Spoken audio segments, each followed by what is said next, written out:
head spinning like a helicopter. Okay. Come on, yeah. Is it hot in here? Is it just me? Personal trips with ease. Just swipe. Add up with travel expenses. Make your shoulder drop low with it, spin it all around like you on the merry-go with it, hands in the air, bring them down, hit the wall with it, to the dance floor with it, to the dance floor with it, a commandment, keep it with dancing fever, all my Jews in the building and I'm glad to see it, if you ain't having fun, I won't have it either, sight, you in a bad mood, I'ma have to leave you, right, I deserve to die, I ain't have to pay the price, it's getting late, we about to stay tonight, told my job I'm taking off like I'm taking flight, what can I say, this is the life. Cut the ceiling fan on, make your shoulders drop. Like, yeah. Then go ahead and spin it like a helicopter. Come on, yeah. Cut the ceiling fan on, make your shoulders drop. Hey, yeah. Then go ahead and spin it like a helicopter. Come on, yeah.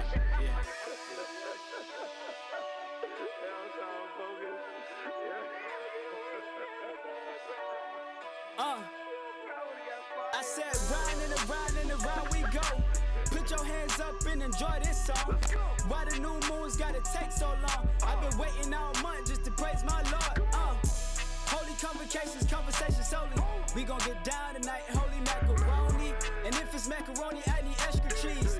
We in the place to be, you can best believe.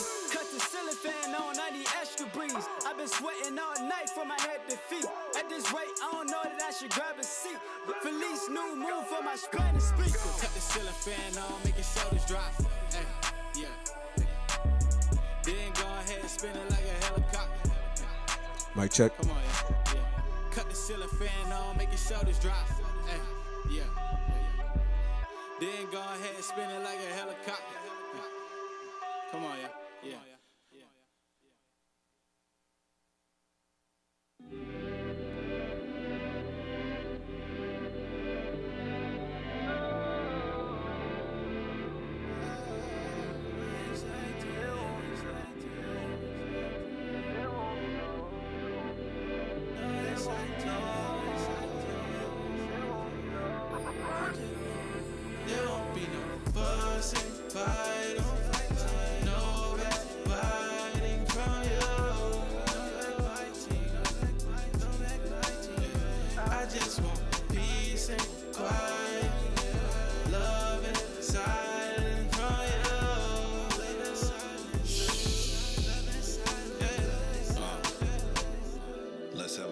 Silence, and let's keep it that way for an hour. You don't know what go through the mind of a prophet. I know we got them, I don't want to hear about problems. Let me get on my shoes and step in the palace. Give me the law of kindness and seeing you smiling. Do what I say, I don't need to be challenged. Control and influence, a beautiful balance. I'm the dun-da-da, top shot tie. Still show me love when I tell you I'm your key to the kingdom, you ain't getting nada. If you don't figure out how to talk to me proper, I'm the dun-da-da, top shots out. Still show me love when I tell you I'm your king to the kingdom, you ain't getting nada. If you don't figure out how to talk to me proper,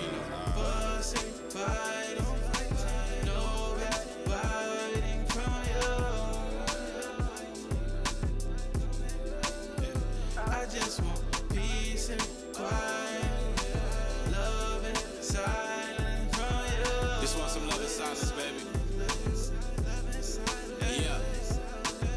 Just got home and I'm hungry like where the food at. Forgot to fix my plate and you told me you wouldn't do that. Don't get upset and lost in your pride. Giving me attitude with sauce on the side. Ain't asking much, I just want you to try. We grow close every day that we getting older. Had some good times but got humps that we getting over. I know, trust a must, I never wanted you for lust. And plus, I don't like to be at odds when we fuss. Just, let's be logical with it. How we both really committed to walk the course of the Lord. If you not down, forget it. I love sporting the way Isaac did it. I love teaching when you like to listen. You love when I treat you like a princess. We got ties, now I'm a family guy. A long journey as you down for the ride. One flesh, pray to the Lord, we becoming entwined. I guess we gon' find out in due time. There won't be no fussing, fighting, no backbiting from you. No backbiting, no backbiting. I just want peace and quiet, love and silence from you.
wanna get close, I can feel the feast days approaching. Dwelling in your presence, I enjoy this comfort. You are my safe haven, and every time that I'm in this place, I feel safer. I ain't seen my people get down in so long. After spending time in the scripts, we drink strong. It's a feast day. Wish I could put the holy days on replay. We make it a big deal. I ain't talking about eBay, nah. We got a lot to give them thanks for. Whatever you say, go. I build up my nation like Lego. Made it out of Egypt, still slaving the Pharaoh. Still gonna party all night till the day come. I'm waiting for Saturday. Captivity giving me hell. I just wanna fly away. Do you really know how I feel? Yeah, move like a motor, yet they tryna exhaust me. Disobey God, been knew it would cost me. Shine bright like a smile, now you see why I'm flossing. Disrespect me, I ain't a Christian, don't cross me, nah.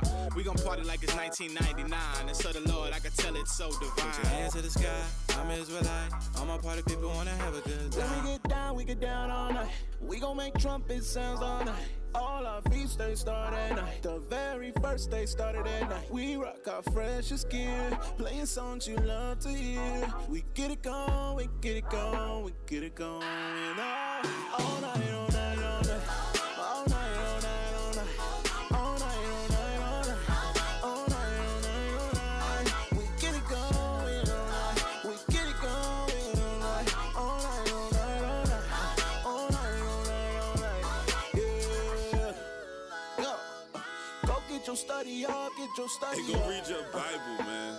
Yeah, go get your study up. Sheesh. Well, ain't this something? I done tiptoed in the function, and damn Southwest got it jumping. Every new moon bring a month in, yeah. I'm on a roller coaster. We done did this for the culture. Ain't getting closer. No more quotes from them jokers. Callate de la boca, yeah.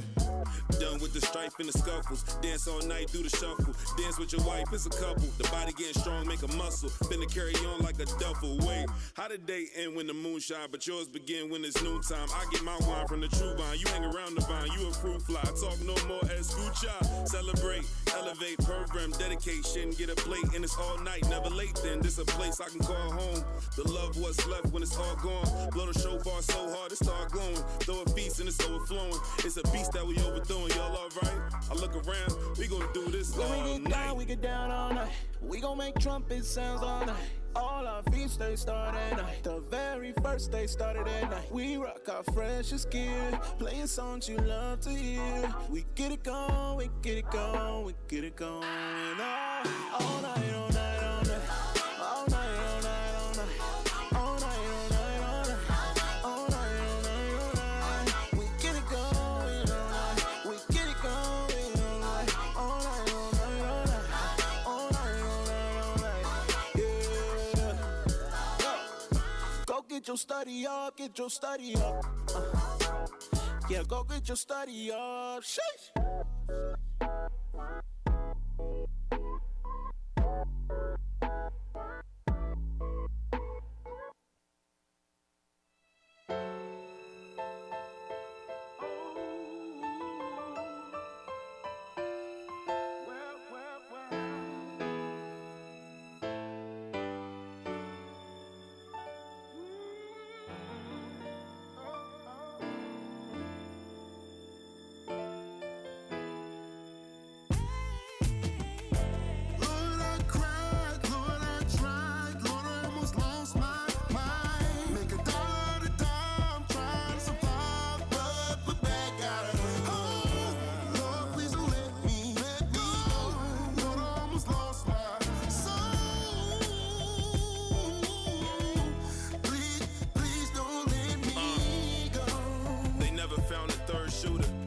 All over the hood like them bird scooters. I look at niggas, I don't point the finger. I'm like, yo, what's wrong with us? This ain't where it's at, like the wrong Twitter.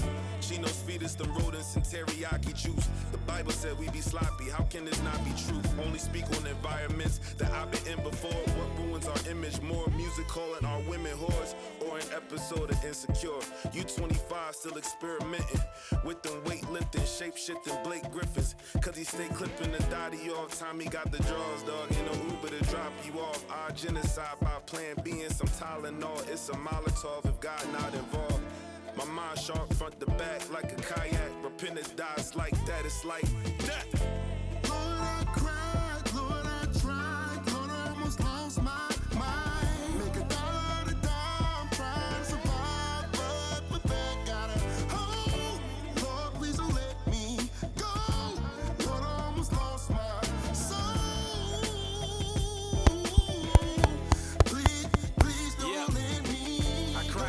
Testing, testing, testing. Congregation, let's settle down, settle down, settle down, settle down. We're about to get our seats. We're about to start class.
Yeah, let's Shalom Israel. Let's stand up to the pray up.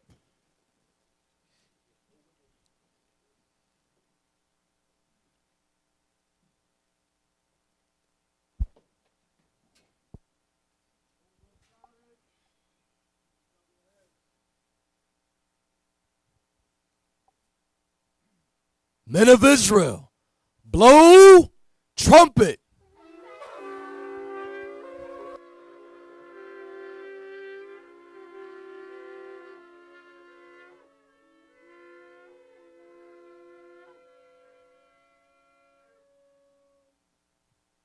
Holy Father, we come before thee, Lord, not because we righteous above all, but because of thy throne of grace, we stand bold in preaching the gospel to all our people. We giving you praise and honor, Lord, for hearing our prayer, for open doors into us. As we continue go throughout this earth, bringing your good news to our people, Lord, you may send your angels to work with us. This man technology, Lord, is up there, but I know yours is better. Guide us, protect us, be a shield. Do not let any man do your prophet any harm. In the name of your Son, Jesus the Christ, we also pray for our leadership, our elders. Then we also pray for our deacons, captains, officers, and soldiers. We also pray for our members. Lord, you may keep him in the spirit that is true, your spirit, and guide us according to your laws, statutes, and commandment. We move from us covetousness, lust, envy, hatred, bitterness. We move this far spirit from us, giving us a spirit of charity. Lord, we may guide our people. Giving us a spirit of humble, we may humble. Father, in the name of your Son, Jesus the Christ, we also thank you and glorified you for the food and drink. Then, Lord, continue heal the sick that is among us. This is your word is the healing words. Heal our people to their infirmity, to their sickness. They call upon thee, Lord. Heal them quickly and speedily and build their faith. To you heal our people. In the name of your Son, Jesus the Christ, let the whole congregation say hallelujah. Hallelujah. Hallelujah. Hallelujah. Hallelujah. And your Son's name, we thank thee, we glorify thee. Amen.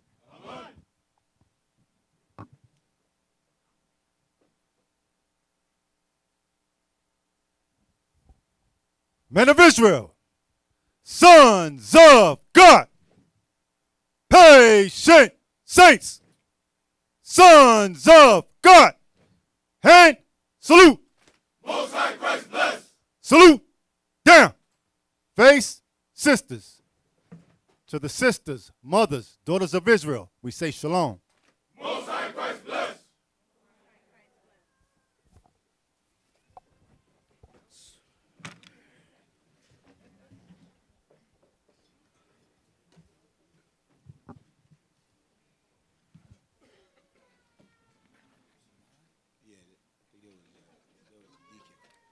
This is you.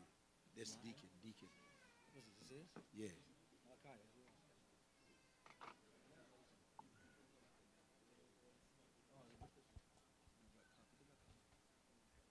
Yeah, I know what to give the go. Hey, shalom, shalom, shalom, shalom, Israel. Most High Christ bless you all. Giving Most High all praise, giving us the opportunity to be here. You know when Deacon out in town, even though I don't like Philly, Captain. But we're gonna learn. He always bring the spirit out. Good class, good brother. You know what I'm saying, y'all guys get your pen, get your notebooks, and start writing notes. You know how he bring it out. So yeah, I'm thinking, Deacon, you're not gonna do us like a Deacon Yao Sabo. How are you? No class after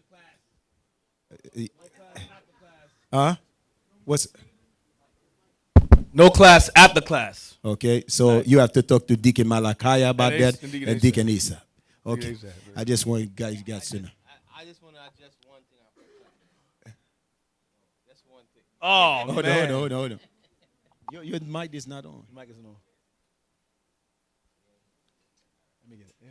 Yes. Yeah, change that. No, give me juice. Yeah, what after Deacon Nathan do class, we have to put our 2 cents in, Deacon. Come on, man. 3 hours in. Yes. No. We just hope Deacon Asap come a little late where you going to be all right. Yeah, I know you're going to be all right. But all jokes aside, how many of y'all know history of Purim? You want to say something, Lava, before I start? No, you good. Who read about Purim? Who knows about Purim in here? I'm not going to address it too much. We go over it all the time. It's on the website. I'm only going to skim it. I'm only going to paraphrase it, really. Because got the went over this morning. All praise to that for that, so that helps as well. So I'm kind of going to go into the history of the what's his name? Haman, his people. I'm going to go into that tonight. His people tonight. Today's class is entitled "The Blueprint of Blasphemous Bastards." That's today's class. That's what they are, and that's what I'm going to call them. Biblically, unapologetically biblical term for them. We'll open up with Esther in the Apocrypha, chapter 12, verse 6. Now, when you read about Purim takes place after the feast day had just ended. The feast that just ended was the Feast of Nicanor. All right? The Feast of Nicanor just ended. At sundown now, it is now Purim. And we're going to read about the ancestry of our mortal enemy of the book of Esther, Haman. Okay, who's reading for me? Liam? Officer Liam. Officer Liam, thank you. So the mortal enemy or the antagonist of the history of Esther was a man by the name of Haman. And Haman, and the protagonist would be Mordecai and Esther. Now, Mordecai, when you read the book of Esther, he refused to bow down to Haman because Haman was second under the king of Persia at the time. He refused to bow down to Haman, so Haman decided to say, you know what, I'm going to have the entire nation of Israel annihilated. All right? And his people, that same spirit that's in him, resides in all his people then and resides in them all today. All right? So Esther chapter 12, verse 6 in the Apocrypha. Yes, sir. We're going to read about a little bit about his ancestry in the Apocrypha, which was removed for good reason. The rest of the chapters of the book of Esther, chapter 12 and verse 6. Good reason by our enemy, of course. Good reason for them to remove it regarding the history of his kind. 12 verse 6. Howbeit, Amon, the son of Amadeus, the Agagite, who was in great honor with the king, sought to molest Mordecai and his people because of the two eunuchs of the king. This is the rest of Esther written in Greek, so their names are in Greek. It says Amon, son of Amadathus, in the Hebrew is Amadatha, and it says the Agagite. So real quick, what is an Agagite? Real quick, you know what I want, regarding the genealogy of Edom.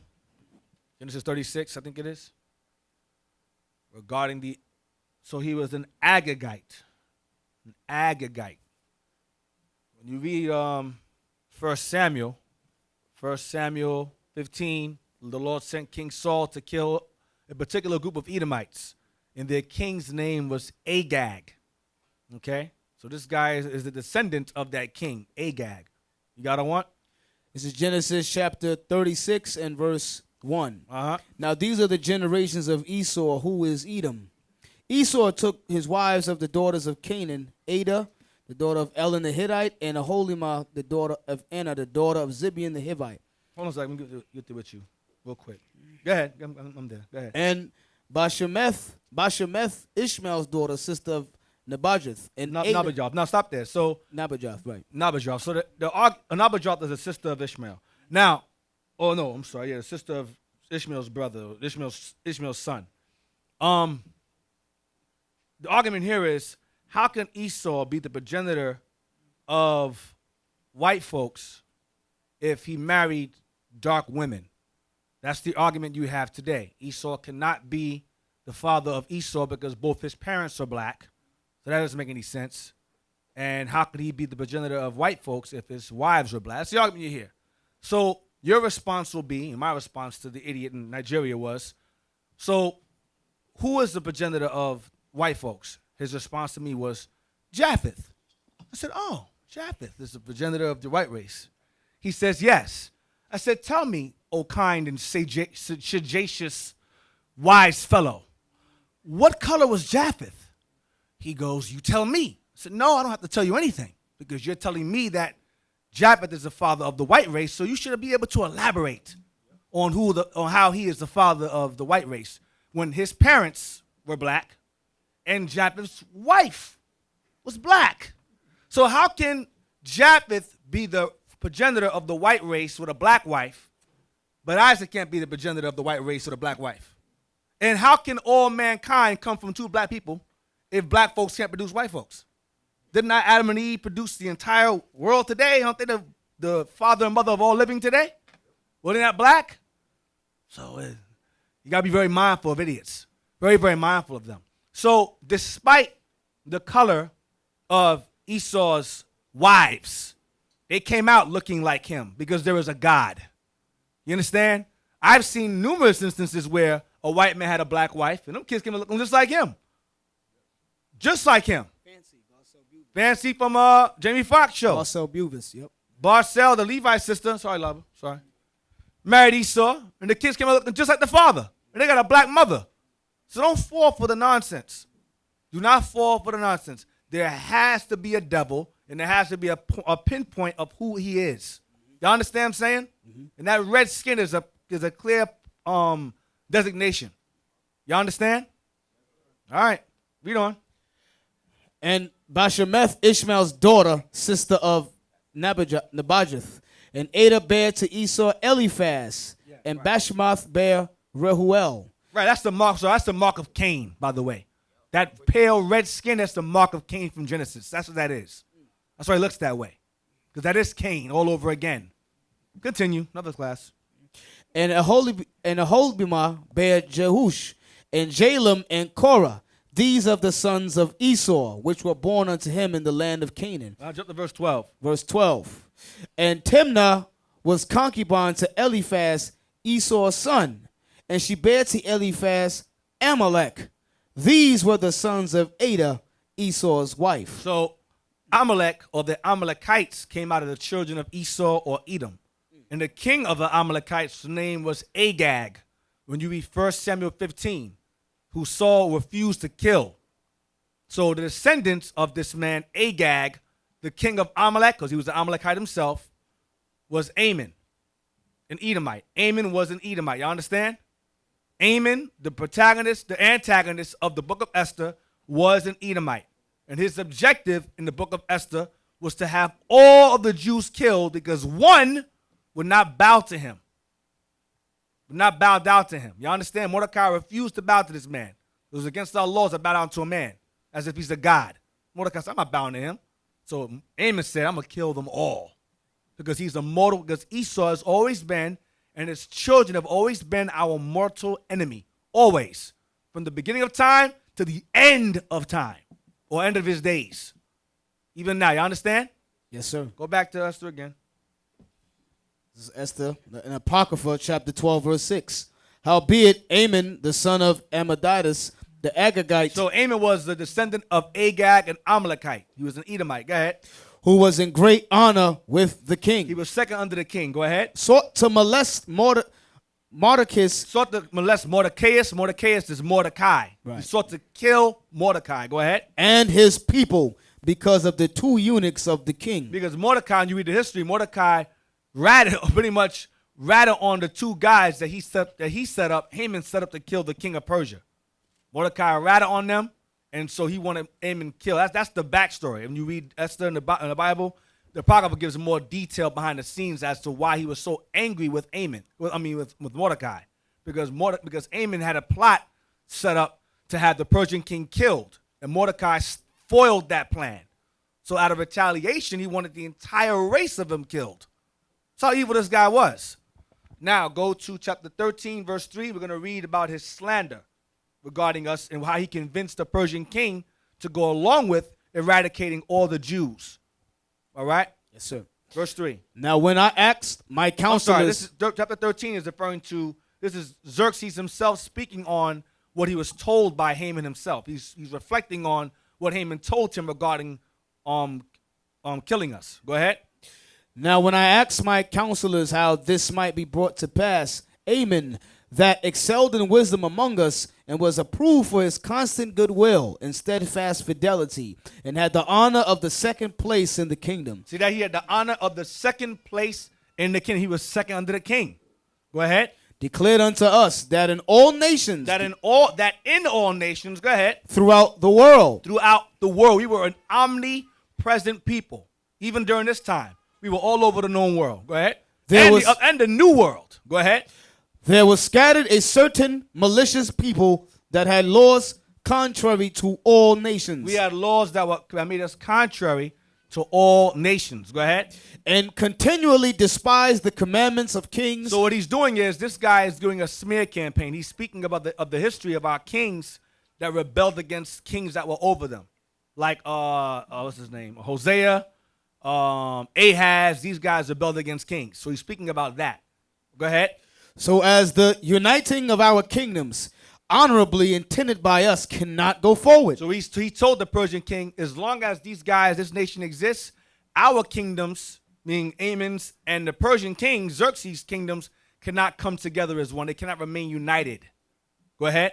Seeing then, we understand that this people alone is continually in opposition unto all men. Seeing then that we understand that this people alone is continually in opposition unto all men. How? Read. Differing in the strange manner of their laws. Because we differ from all people because of our laws. Our laws make us different from anybody else. Okay, because all nations were black at one time, so it's not about complexion. What made us different from anybody else was our peculiar laws and our God that gave them to us. That's what made us different from anybody else. And those laws made us different from anybody else. And what made us go against anybody else, because we only had one God. Other nations had many gods. We were monotheistic, one God. They were polytheistic, multi-gods. We had one, all nations had many. And our God gave us rules and morality. The nations had their own free will, do what the hell they want to do. We were very different from other nations. We were contrary to all nations. Go ahead. In opposition unto all men, differing in the strange manner of their laws, and evil affected to our state. And because of those laws, these guys are a problem to our state, to our uniting, he's saying. Go ahead. Working all the mischief they can. Slander. That our kingdom may not be firmly established. That our kingdom cannot remain united. We cannot come together. So this was his petition to the king of Persia, Xerxes, to have us killed off. Now, go to chapter 16, verse 10. Let's get some more detail on what his race is. So you read earlier, he was an Agagite, right, of Amalek. 16, verse 10. Watch this. Esther chapter 16, verse 10. For Amon, a Macedonian. The what?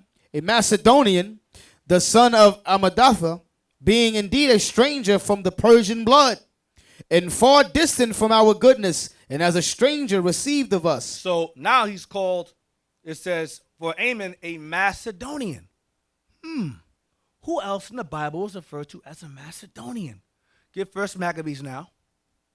That's why the Apocrypha was removed. First Maccabees 1, and I'm going to prove that later. They're the same people. Later on, if the time allows. First Maccabees 1, verse 1. The book of First Maccabees, chapter 1 and verse 1. And it happened after that, Alexander the Great, the Greek, go ahead. Son of Philip, the Macedonian. Son of Philip, the what? The Macedonian. Son of Philip, the Macedonian. So an Edomite is called the what? A Macedonian. Because they're one and the same. So now, let's go to Obadiah 1. Let's just jump into it. Obadiah 1. Obadiah 1. We're going to read verse 1.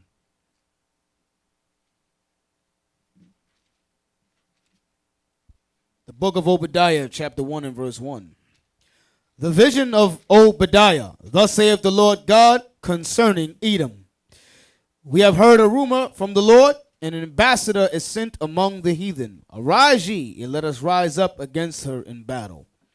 Behold, I have made thee small among the heathen. Thou art greatly despised. So, you're reading here a prophecy regarding the fate of Edom, and it says that a rumor is heard that an ambassador of a nation will eventually rise up against her in battle. It's going into Armageddon. Read on, verse 2. Behold, I have made thee small among the heathen. Thou art greatly despised. Go ahead. The pride of thine heart hath deceived thee, thou that dwellest in the clefts of the rock, whose habitation is high. This nation, Edom, they would dwell in the clefts of the rock, and their habitation is high, referring to the mountains, Mount Seir. Go ahead. And eventually, the Caucasus Mountains and mountains of Europe and Spain and so forth. Go ahead. That sayest in his heart, who shall bring me down to the ground? So for them to have pride in his heart, and for them to say, who shall bring me down to the ground, over time, Esau will gain power and dominion over the earth to say these things. Go ahead. Though thou exalt thyself as the eagle, So this nation would live in the mountains, in the caves of the rock, and they would exalt themselves as the eagle. What nation has done this? Britain has done it. Spain has done it. France has done it. Russia has done it. Greece has done it. Rome has done it. Britain has done it. And America, lastly, has done it. Letting you know who Esau is today. Caucasus Mountains and so forth, caves, exalt themselves as the eagle, is referring to the so-called white man today. Go ahead. though thou exalt thyself as the eagle, and though thou set thy nest among the stars. So this man will also set his nest or dwelling in the stars. You have something today, if you're confused, oh, the moon landing was a hoax. Okay, now you have the Star Wars program. Now you have the Space Force, which is more definitive. Space Force, where they reside in space. They're not in space. Okay, well, they have satellites up there, right? They have space stations, right? Who has done this? The so-called white man did it. Now, if you say Russia did it first, they exalt themselves as the eagle too. That was their symbol too, Russia. It's the same people. It's just sibling rivalry with them. Don't fall for the controversy on the news. Russia and America are going to go at it. That's sibling rivalry. Because when it comes to us, they'll unite and destroy us. So don't fall for their little beef. That's sibling rivalry. I call it sibling rivalry, going back and forth. Two brothers fighting each other over who's powerful, who's stronger. But at the end of the day, both of them hate Negroes and Hispanics, period. So don't fall for that. Same people, different agendas, different ideals. Go ahead. Though thou exalt thyself as the eagle, and though thou set thy nest among the stars. So who set themselves on as an eagle? What they saying they got in the moon? The eagle has landed. If that was a hoax, they're up there now, and they still say the eagle's landed. So they still up there, and they're still a damn eagle. Lived in the caves, eagle's their symbol, went into space. This is too definitive. It's not Arabs. Arabs aren't doing this. Yeah, you know, like when you read the scriptures like that, when you know that God you serve, if God said these so-called, I just go like, if God said that Edomite gonna use ego, believe me, people, this God is showing you his power. They have to use the ego. There's no if or maybe. You understand? But since when they're Japhet, you understand? To show you these brothers, they're unbeliever, man. They reject what God is saying. They went into their own imagination. The reason why they use Japheth is because when you read the Bible, there's not too much judgment regarding Japheth. It's not too much judgment regarding him. Regarding him in the last days, there is none. Not much. So they run to him because they love white folks. They love white folks. White folks can be saved. Romans 11, they use that. Esau can be saved. He ain't the white man, but he can be saved. It's okay. So, whatever. Coons.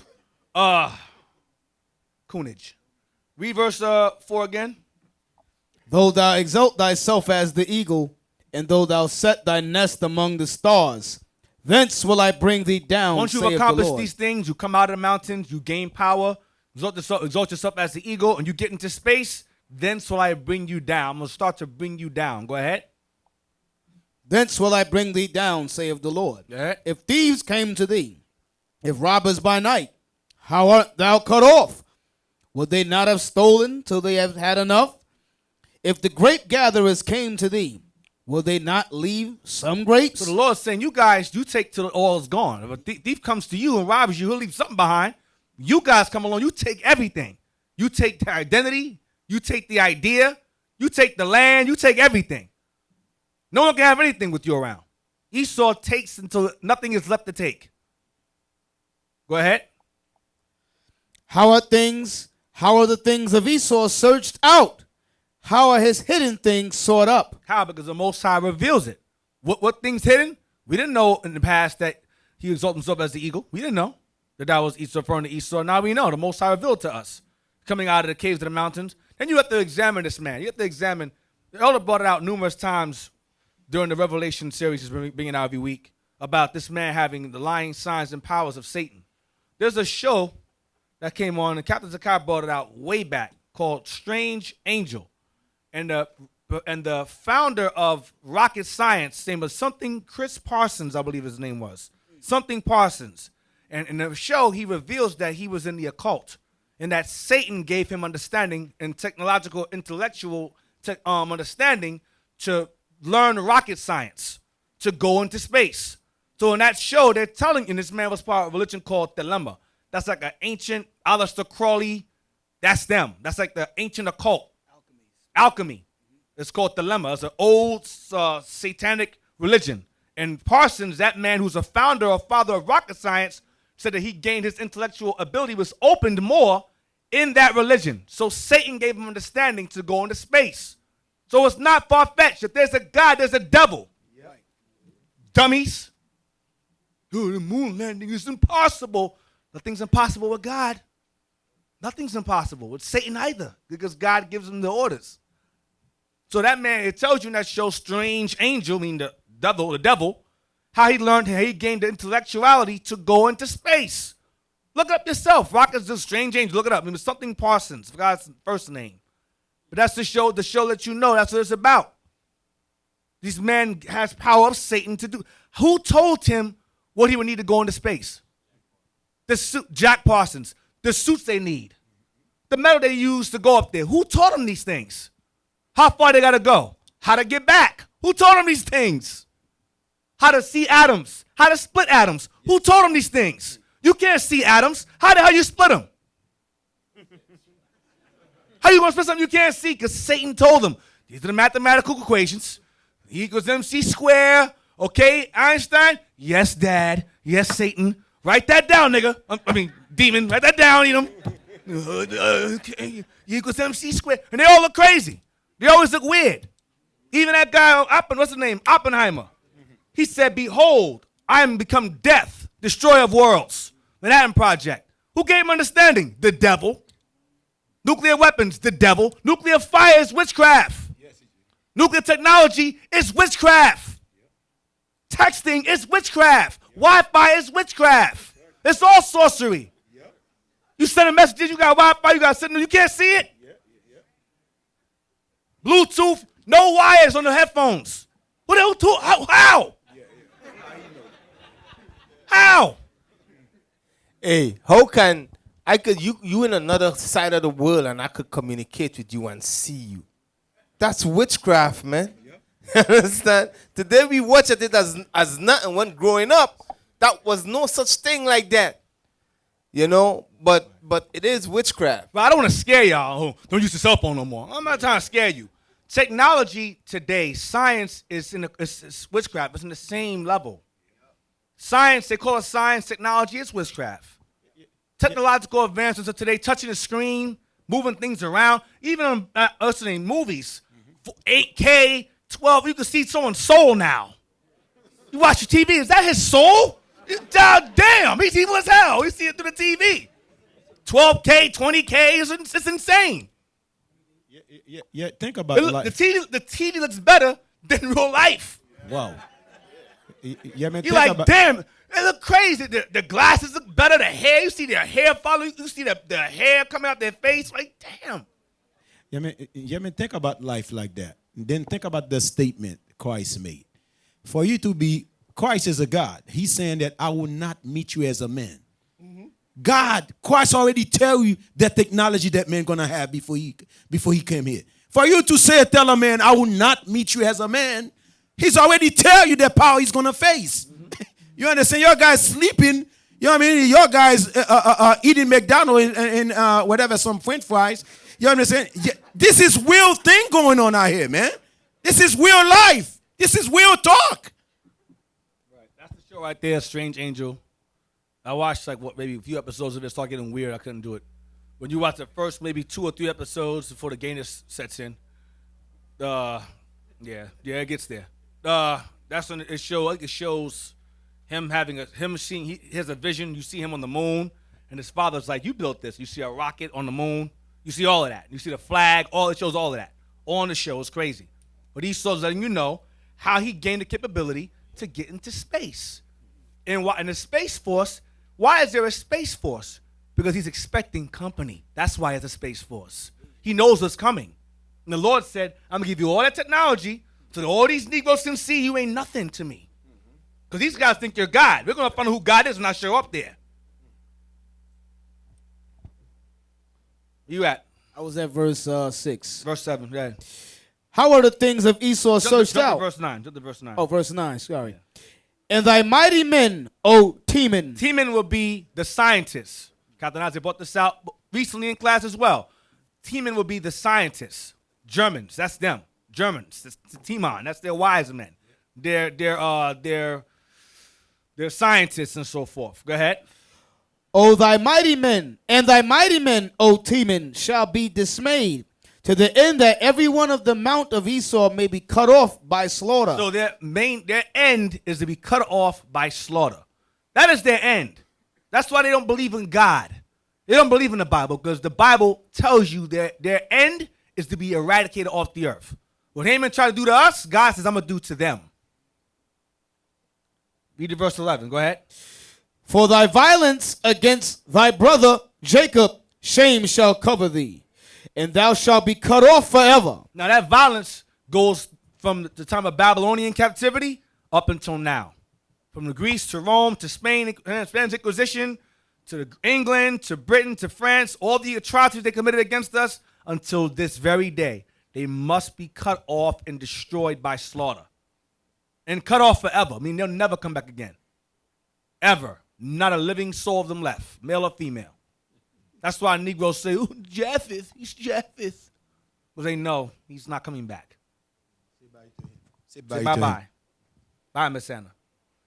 Go ahead, Miss Laura. Go ahead. And the day that thou stoodest on the other side, and the day that the strangers carried away captive his forces, and foreigners entered into his gates, and cast lots upon Jerusalem, even thou was one of them. That was as one of them, being used as Babylon, because that's why the Lord refers to them as the daughter of Babylon. Because everything that Babylon did, Edom follows suit. Whether attacking us, in this case physically, then eventually spiritually, ideologically, they start following behind Babylonian customs and so forth. We celebrate New Year's today, Christmas, it's all Babylon. Same thing. Birthdays, Babylon, same thing. Fake Jesus, miraculous birth, Babylon, same thing. Everything Babylon pushed from the ancient Babylon to Nebuchadnezzar, Esau pushes today because he is the daughter of Babylon. He is the spiritual offspring of Babylon. Let's get 2 Chronicles 36:11. 2 Chronicles 36:11.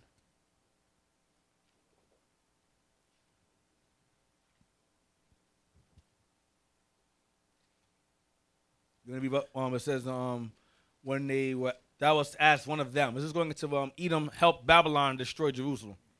This is the book of 2 Chronicles chapter 36 verse 11. It's going to be about Babylon coming in. Go ahead. Zedekiah was 120 years old when he began to reign, and reigned 11 years in Jerusalem. This is the king that Haman was referring to in terms of the spies in the order of kings. He rebelled against the king of Babylon. So Haman used this guy's screw up as an example of why we can't be trusted, or our kings can't be trusted, or our leaders can't be trusted. Go ahead. And he did that which was evil in the sight of the Lord his God, and humbled not himself before Jeremiah the prophet, speaking from the mouth of the Lord. Mm-hmm. And he also rebelled against King Nebuchadnezzar. He rebelled against King Nebuchadnezzar. Go ahead. Who had made him swear by God, but he stiffened his neck and hardened his heart from turning unto the Lord God of Israel. Moreover, all the chief of the priests and the people transgressed very much after all the abominations of the heathen, and polluted the house of the Lord, which he had hallowed in Jerusalem. And the Lord God of their fathers sent to them by his messengers, rising up betimes and sending, because he had compassion on his people and of his dwelling place.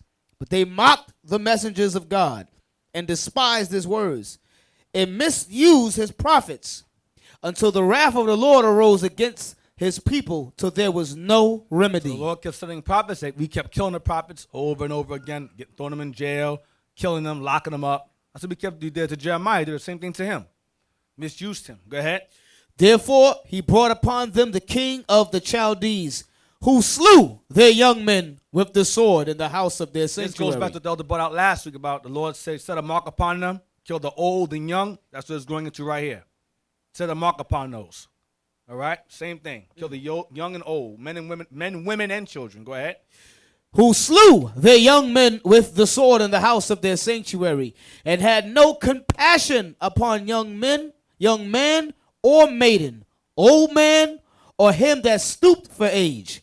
he gave them all into his hand, Go ahead. and all the vessels of the house of God, great and small, and the treasures of the house of the Lord, and the treasures of the king and of his princes, all these he brought to Babylon. 19. And they burnt the house of God, They burnt the temple. Go ahead. and brake down the wall of Jerusalem, Shred the walls. Go ahead. and burnt all the palaces thereof with fire, And burnt the houses down to the ground. Go ahead. and destroyed all the goodly vessels thereof. So that's what Edom did. And that's what Babylon did. And Edom came behind and burned down the temple. Go to Obadiah 11. Is more? I'm sorry. That's all I want. Go Obadiah 11 now. Obadiah verse 11 again to 14.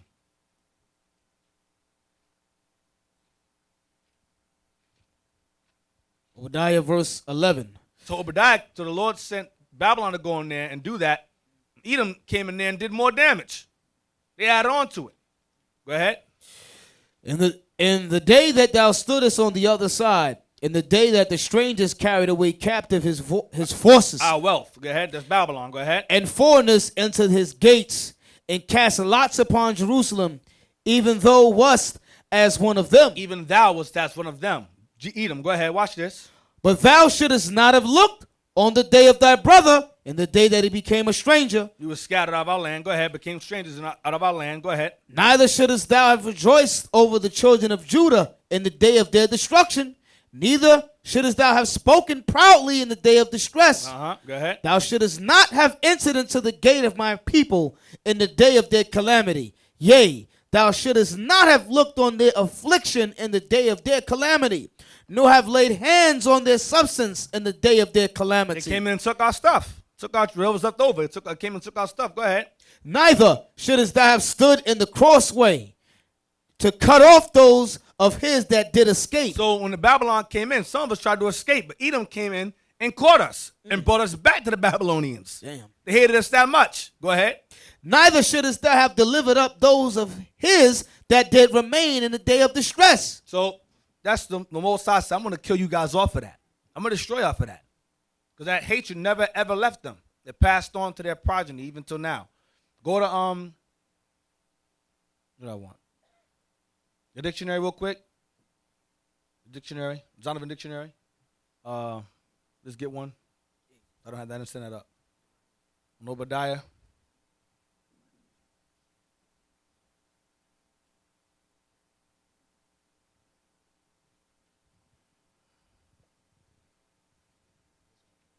Yeah. You know what I want, right? Yeah. Edom.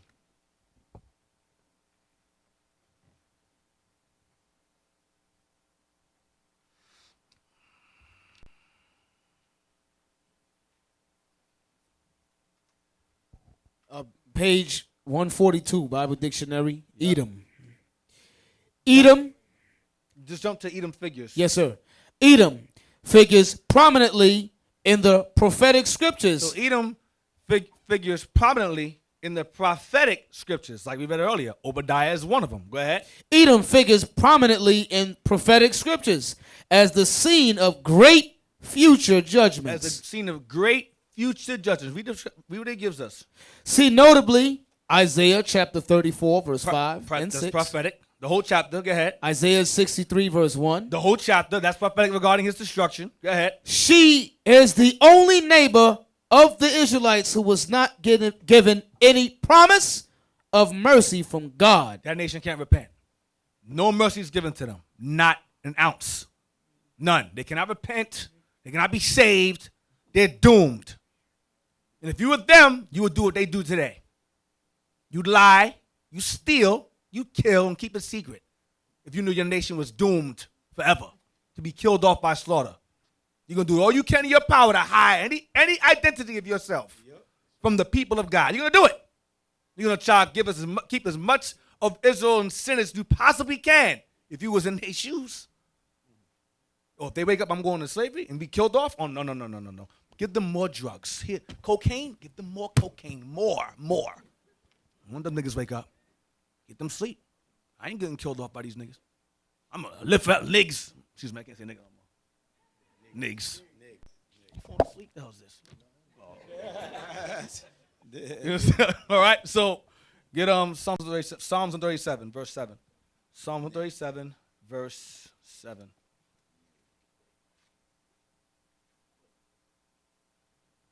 Psalm 137, verse 7.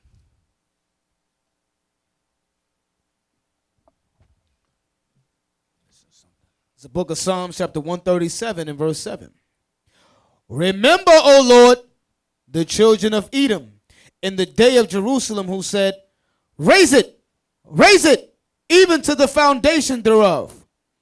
O daughter of Babylon, who art to be destroyed. Happy shall he be that rewardeth thee as thou hast served us. Happy shall he be that taketh and dasheth thy little ones against the stones. You will say it again?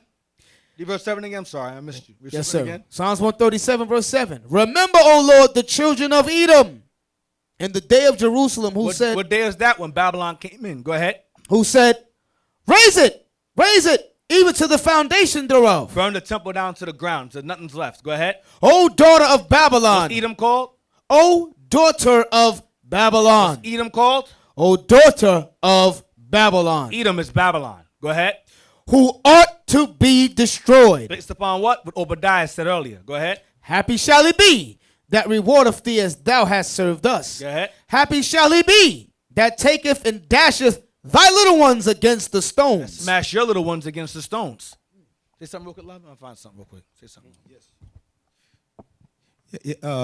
Like Deacon Nathan just make a statement, said if he was like Edom, he would have hide his identity as well. Man, think about, they hide their identity to all nation. You understand? They are all nation, but they cannot. I don't think I ever heard a white boy say he is Edom, but he's everybody else. You don't think they know they're Edom? They know they're Edom, so that's what they do. Because even though people don't realize when you get to technology, you see, China didn't have nothing upon Esau technology. Then look at technology alone. You understand? When you examine technology, it's a force. Believe it or not, it's a force. You understand? Against everything that God stands for. You understand? Because guess what? His technology is going to get to a phase where you notice that some surgery today, they don't have to cut you. They're doing it just like that. Think about the power of how you know that? How you know what part to go in the body? How you know what part to do in the body? So it's showing you his technology is going against the force of God. You understand? But when you're looking at his ways of life, the way he lived careless. You understand? Like he is God. He do whatever he want. Like people don't realize that when Donald Trump did what he did to the Iranian people, think about it. Back then, that's wartime. You understand? But to showing you, he showed the world like, I'm the superpower. I do whatever I want. That's what the president said. You understand? But then people don't realize that people in the army acknowledge that. I pick up one of the white boy. White boy told me that, listen, everybody have to bow down to us. If they don't bow down to us, we're going to come and kill them. That's what the white boy, he was in the army. That's what he said to me. He said that we are the superpower. But they're not both there towards the TV, they are the superpower. You understand? They rule the whole thing. Either you bow by their rules or you're gonna get some judgment. You understand? But when you're looking at society, where Bishop in Revelation, when you're looking at the way he created his system, you understand? Your spirit eyes have to be open to see Esau. Your spiritual ears have to be open to understand what we're bringing out. You understand? If you're caught up in your carnal mind, you would think that we crazy the way we bring these things out. But these things all have to do with spiritual levels. Man, how you grow up. Go ahead, Deacon. What if I sent you two things? The first one I sent you about personalities. Right there, yep. Officer Judson sent me this. On the biblical personality. Read that for Esau, the highlighted part. Yes, sir. The biblical personality. Esau is a figure. No, the highlighted part for Esau, the final. Sorry. For Esau, the final agony is unfortunately immortalized. The final agony is unfortunately immortalized. I mean, that cannot be changed. His fate cannot be changed. Go ahead. His descendants. Hold on. His descendants include, go ahead. Include the greatest enemies of the Jewish people. Who? The evil Amalek. Haman. Go ahead. And the Roman Empire. Oh, okay. Let's get some more. Get the next one. Thank you, Jess. Next one. What Gad said regarding them. Let's see if Gad disagrees with this. Read the old Indian prophecies. Yes, sir. Old Indian prophecies. Go ahead. The old Indian prophecies say that the white man's stay on these western continents will be the shortest of any who have come here. From an Indian point of view, the general theme by which to understand the history of the hemisphere would be the degree to which the whites have responded to the rhythms of the land. How they treat the land. Go ahead. The degree of which they have become indigenous. From that perspective, the judgment of Europeans is severe. The judgment of Europeans is severe for their actions to the people and their actions towards the earth itself. Severe. That's their prophecy. Now, let's go to, where we at? Ezekiel 35, verse 2. So our forefathers on this side of the world knew they were destroyed severely, and our forefathers knew on the other side of the world they were destroyed severely. Either way, they know. And Esau knows it too. That's why he's going out with a bang, pass all these laws, cutting men's rods off, making them girls, giving women penises. He's going all out, man. He's going out with a bang, man. He's wild out. Wild out. That's all. How's he going to do, man? No morals, no nothing. Wild out, man. Bucket list. Whatever. Whatever's whatever. Ezekiel 35 and 1. Verse 2. Yeah. Son of man, set thy face against Mount Seir and prophesy against it. Mount Seir is Esau's land, or his people. Jump down to verse. Go to Genesis 36. No, I don't want that. Go to verse 3. Verse 3. And say unto it, thus saith the Lord God, behold, O Mount Seir, I am against thee, and I will stretch out mine hand against thee, and I will make thee most desolate. I will lay thy cities waste, and thou shalt be desolate, and thou shalt know that I am the Lord. Yeah. Because thou hast had a perpetual hatred, and hast shed the blood of the children of Israel by the force of the sword in the time of their calamity, in the time that their iniquity had an end. Verse 5 again. Because thou hast had a perpetual hatred. That hatred went down from Esau himself when he wanted to kill Jacob. Then that moment passed. The Lord humbled him, calmed him down. But that hatred for Jacob passed into his children, then passed into his down the line to the Greeks, into the Romans, into them now. It has always been there. Hatred's always been there. Go ahead. And has shed the blood of the children of Israel by the force of the sword in the time of their calamity, in the time that their iniquity had an end. Their time to go into captivity, Babylon. So it's going into. They made it worse. They came behind that and added on to it, to Babylon's judgment against them. Read down to verse 10. Yes, sir. Therefore, as I live, saith the Lord God, I will prepare thee unto blood, and blood shall pursue thee. Sith thou hast not hated blood, even blood shall pursue thee. You don't like killing? I'm going to have death follow you. You bring death, I'm going to bring death to your doorstep. Go ahead. Thus will I make Mount Seir most desolate, and cut off from it him that passeth out and him that returneth. And I will fill his mountains with his slain men. In thy hills and in thy valleys and in all thy rivers shall they fall that are slain with the sword. Go ahead. I will make thee perpetual desolations, and thy cities shall not return, and ye shall know that I am the Lord. City can't return because the inhabitants, the nation itself, will be eradicated. So they can't build cities no more if they ain't here. Verse 10. Because thou hast said, these two nations and these two countries shall be mine, and we will possess it, whereas the Lord was there. These two nations going into southern kingdom, northern kingdom, going into Jerusalem and Samaria. Later on, going into Jerusalem and the Americas. Same thing. Go ahead. Therefore, as I live, saith the Lord God, I will even do according to thine anger and according to thine envy, which thou hast used out of thy hatred against them. Same anger and hatred you had towards them, I'm going to use mine against you, because God hates Esau. So the same anger and hatred you had towards my people, I had that same anger and hatred towards you. And I'm going to do it. I'm going to perform my anger towards you, like you performed yours towards them. Go ahead. And I will make myself known among them, when I have judged thee. When he uses us to judge them. Go ahead. And thou shalt know that I am the Lord, and that I have heard all thy blasphemies which thou hast spoken against the mountains of Israel. And I have heard all thy blasphemies which thou hast spoken against the mountains of Israel. Go ahead. Saying they are laid desolate. They are given us to consume. They're Negroes now. They're Indians now. They're savages now. They're nothing. We can destroy them now. Take their land from them. Take their identity. And we can become Jews now. They're slaves. We're Jews now. They're slaves. We're Christians now. Their land is not theirs no more. They're in boats. That land's ours now. Blasphemies. Blasphemy of the bastards. Go to 2 Chronicles 36 and verse 20. 2 Chronicles 36 and 20. Let's see what they did. When Israel went into captivity in Babylon, what did Edom do? 2 Chronicles 36 verse 20. And them that had escaped from the sword carried he away to Babylon, where they were servants to him and his sons until the reign of the kingdom of Persia. See that? So we were carried away to Babylon until Persia came along and gave us our liberty.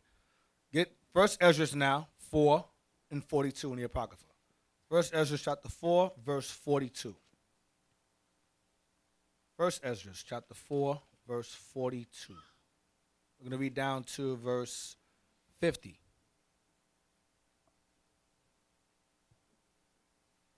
This is This the book guy, of, Esau, always had an eye on our land. Always. Always had an eye on our land.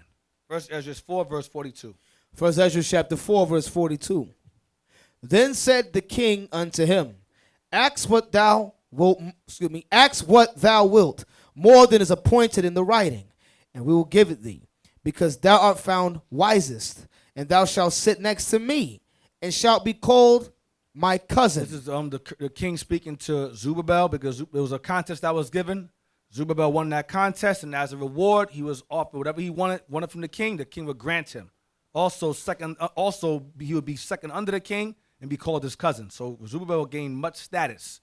So let's see what he did with the status. Read on. Then said he unto the king, Remember thy vow, which thou hast vowed to build Jerusalem in the day when thou camest to thy kingdom, and to send away all the vessels that were taken away out of Jerusalem, which Cyrus set apart, when he vowed to destroy Babylon, and to send them again thither. This is Zerubbabel talking to Darius. Go ahead. Thou also hast vowed to build up the temple, Which the Babylonians and Edomites destroyed. Go ahead. which the Edomites burned when Judea was made desolate by the Chaldees. Which who burned? Which the Edomites burned when Judea was made desolate by the Chaldees. See that? So the Edomites burned the temple. So our forefathers, and they knew that. He said, Darius, the Edomites, they burned our temple when the Babylonians came in. Read on, to verse 50. And now, O Lord the King, this is that which I require, and which I desire of thee. And this is the princely liberality proceeding from thyself. I desire, therefore, that thou make good the vow, the performance wherewith with thine own mouth thou hast vowed to the King of heaven. Then Darius the king stood up and kissed him, and wrote letters for him unto all the treasurers and lieutenants and captains and governors, that they should safely convey on their way both him and all those that go up with him to build Jerusalem. He wrote letters. He gave Zerubbabel liberty to return to Jerusalem to rebuild the city. Zerubbabel gained status. He did not let it go to his head and forget his people. He got status. He returned with Joshua over, and they helped rebuild the temple to its form, well, to the best of their ability, to his glory it was in, under Solomon. They rebuilt the temple. All right? Him and Joshua returned to the land to rebuild what Babylon destroyed, and then later on, Nehemiah and Ezra came and fixed the walls. Later on. Go ahead, watch this. He wrote letters also unto the lieutenants that were in Syria and Phoenice, and unto them in Libanus, that they should bring cedar wood from Libanus unto Jerusalem, and that they should build the city with him. Yeah.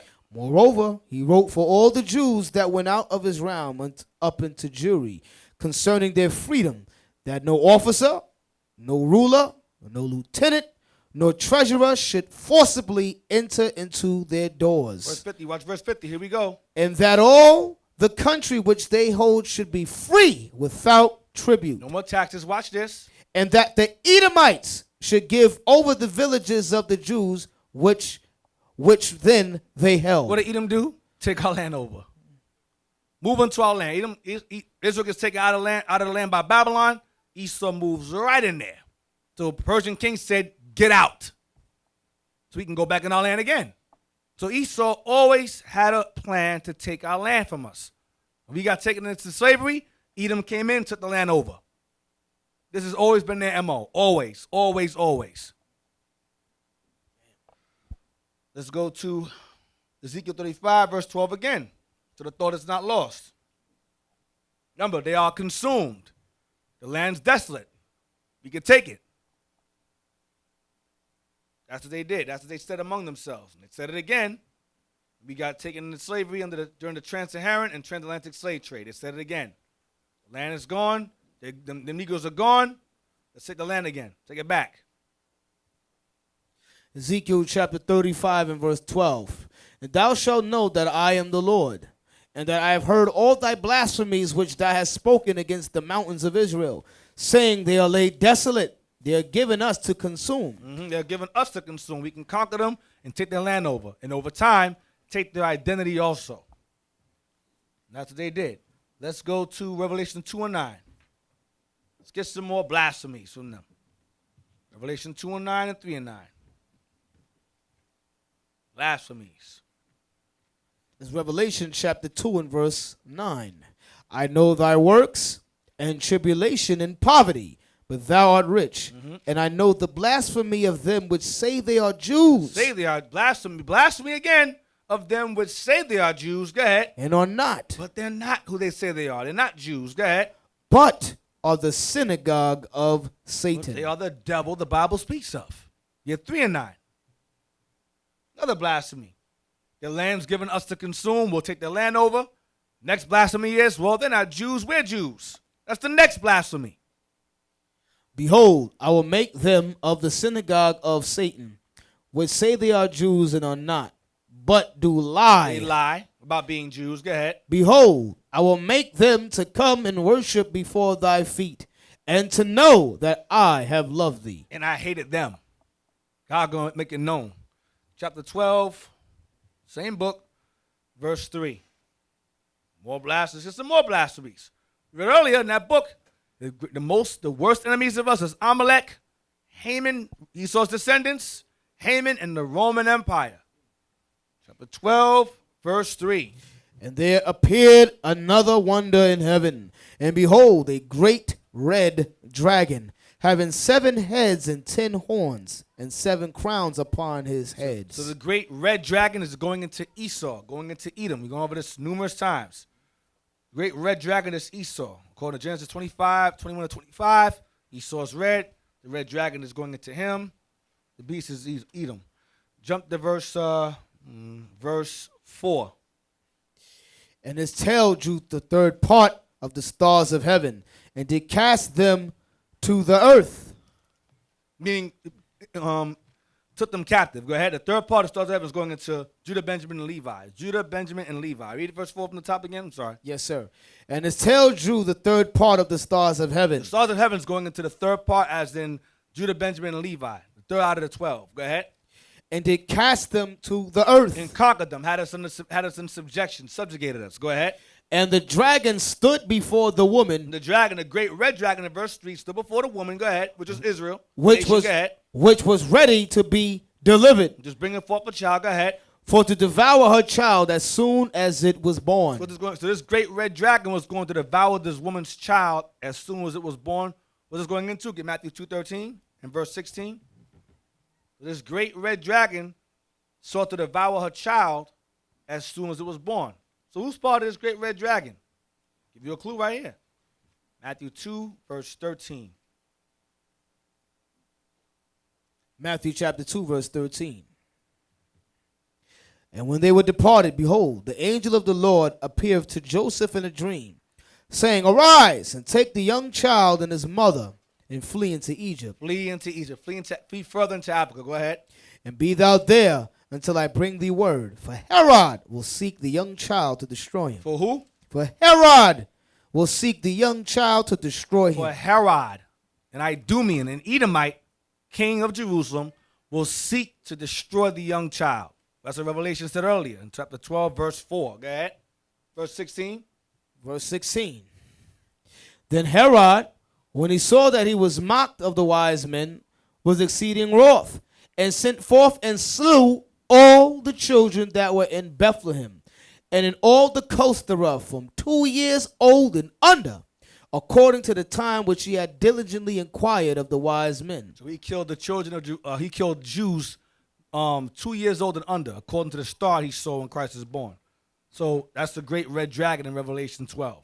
If you're lost, now you know what it is. The great red dragon is going into Herod and his people, all Idumea, Rome included. Like I said in that book earlier. 12 and verse 4 again. Revelation chapter 12 and verse 4. And his tail drew the third part of the stars of heaven, and did cast them to the earth. Conquered us. Go ahead. And the dragon stood before the woman which was ready to be delivered, for to devour her child as soon as it was born. Verse 5. And she brought forth a man child, who was to rule all nations with a rod of iron. And her child was caught up unto God and to his throne. That's how you know it's Christ. And that great red dragon is one of those, the heads of that great red dragon was Herod. He was an Idumean. You understand? He was an Idumean, an Edomite. The great red dragon was an Edomite nation. Edomites, period. Not Arabic nation, not Ishmaelite nation, Edomite nation. Now let's get Revelation 13 and verse 5. Revelation chapter 13, verse 5. Revelation chapter 13 and verse 5. Now read verse 1. Verse 1. And I stood upon the sand of the sea, and saw a beast rise up out of the sea, having 7 heads and 10 horns, and upon his horns 10 crowns, and upon his heads the name of blasphemy. The name of blasphemy. It's the same dragon back in 12 and 3. Same beast. Jump to verse 6 now. Verse 6. So verse 5. Verse 5. Sorry. And there was given unto him a mouth speaking great things and blasphemies, and power was given unto him to continue 42 months. So there was given unto him a mouth speaking great things and blasphemies. Great things and blasphemies. Jump to verse 4. I'm sorry. This goes to Obadiah. Verse 4. And they worshipped the dragon, which gave power unto the beast. The dragon is the devil. They worshiped the dragon, the devil, which gave power unto the beast. That strange angel that I mentioned earlier. That gave him power, technology, military might, aerial might to go and fly into space. Nautical, something like that. That's the term for aeronautics. All that aeronautics, thank you. All that technology and so forth, military might, all of that might to travel in space and so forth, in the sky and so forth. Go ahead, read again. Satan gave him all the power. Satan gave him power, period. Remember, Satan said, all the power I have, I'll give unto you. Esau took the deal. Esau said, hell yeah, I'll take it. God gonna kill me off? Oh no, okay, I'll take the offer. I'll take it. I might win. Satan's like, yeah, you might win. This guy thinks he's gonna win. That's what Esau thinks. Esau believes he stands a chance. Because it says this pride has deceived him. The power that gave you power, you think you could beat it. That's insane. This man is nuts. This nation is crazy. Read verse 4 again. And they worshipped the dragon, which gave power unto the beast. And they worshipped the beast, saying, who is like unto the beast? Who shall bring me down to the ground? Who shall bring me down to the ground? Same thing the nations are asking. Go ahead. Who is able to make war with him? Who can beat him? Who can defeat him? Because he has power of Satan. Who can stop him? America is young. It's young. It's like, less than 300 years old? It ain't that old. And to gain such power in such a short time is divine design. Divine. It's all God. It's not coincidence. He just gained power. No one can beat him. No one can beat him. It's crazy. Then all these mathematics, you know what I mean? The way that these scientists make this math. Yeah, you have that. How the hell you know A equal B, B equals Z? What the hell is math? What kind of math is that? The Pythagorean theorem. You understand? Mean devils. Those are the math that cause devils, man. Yo, Yo, when you looking at the math, I when you think looking that's at the called math, bro, algebra, right? yo, when Algebra. you looking at, Oh man. listen, when Algebra. listen, when you looking at the math, the way they create the math to Like just Hebrew words, Yeah, algebra. to even mess with the nukes, to even do the nukes, the way they create nuclear. Yo, when you looking at the math behind that thing, you looking at it, you're like, whoa, the math, the mathematic is like a language of its own. You understand? Not everybody can read it and understand it. You understand? When it comes to math, we have mathematics. We built the pyramids over here. There's mathematics that's natural, and there's mathematics that's unnatural. Esau's mathematics has a negative effect to the world. It destroys things. It's negative. Medication, we have herbal. It heals you. It helps. His medication has side effects. It destroys everything. We had ships. We travel on natural. Esau built ships. Pollution the air. Whales are dying. You catch herpes from the smoke. The hell is this? His math is different. It's like a math. It's destructive. It's destroyed. Israel had our technology. We were technological also. Don't sleep. Israel, the math that we had to build the pyramids, Esau can't figure it out. So they'll say the aliens built the pyramids, or they call them the builders, not the Negroes. The builders built it. Yeah, because you know, man, how we know, because when Daniel and his boy, they tell you there's no science. Right. They say Daniel no science. So we know we got our thing. Right. We were technologically very much advanced. Esau dumbs us down. Dumbs us down with his math and his science, which is nonsense compared to how we once were before. So a lot of things we see, like a lot of things that we go, wow, Esau, wow, that's deep. Our technology was way more advanced than that, way more, because we had a God over us, feeding us these things, building that ark. That's genius. They didn't have no drills back then, all that. No. Yeah. Noah built a 3-story boat. That's a yacht.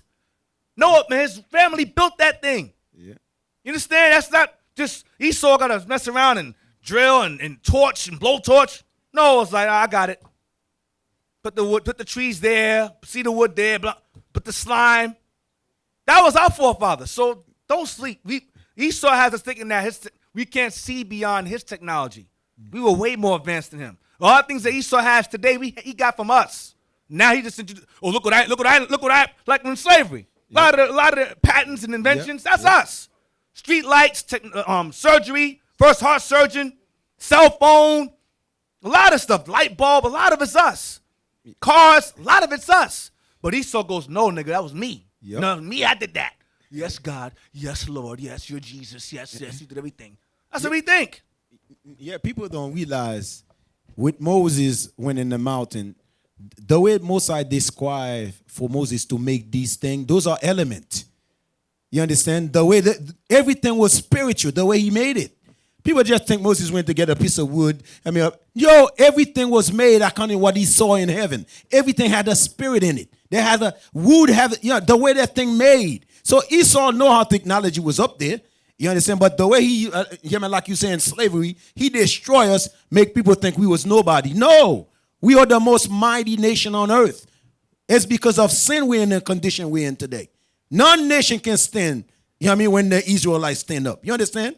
Man, but just looking at it like that, they give us sport, best. Anything they give us, the first surgeon, black. Everything that they give us to put our hands on it, we become the best.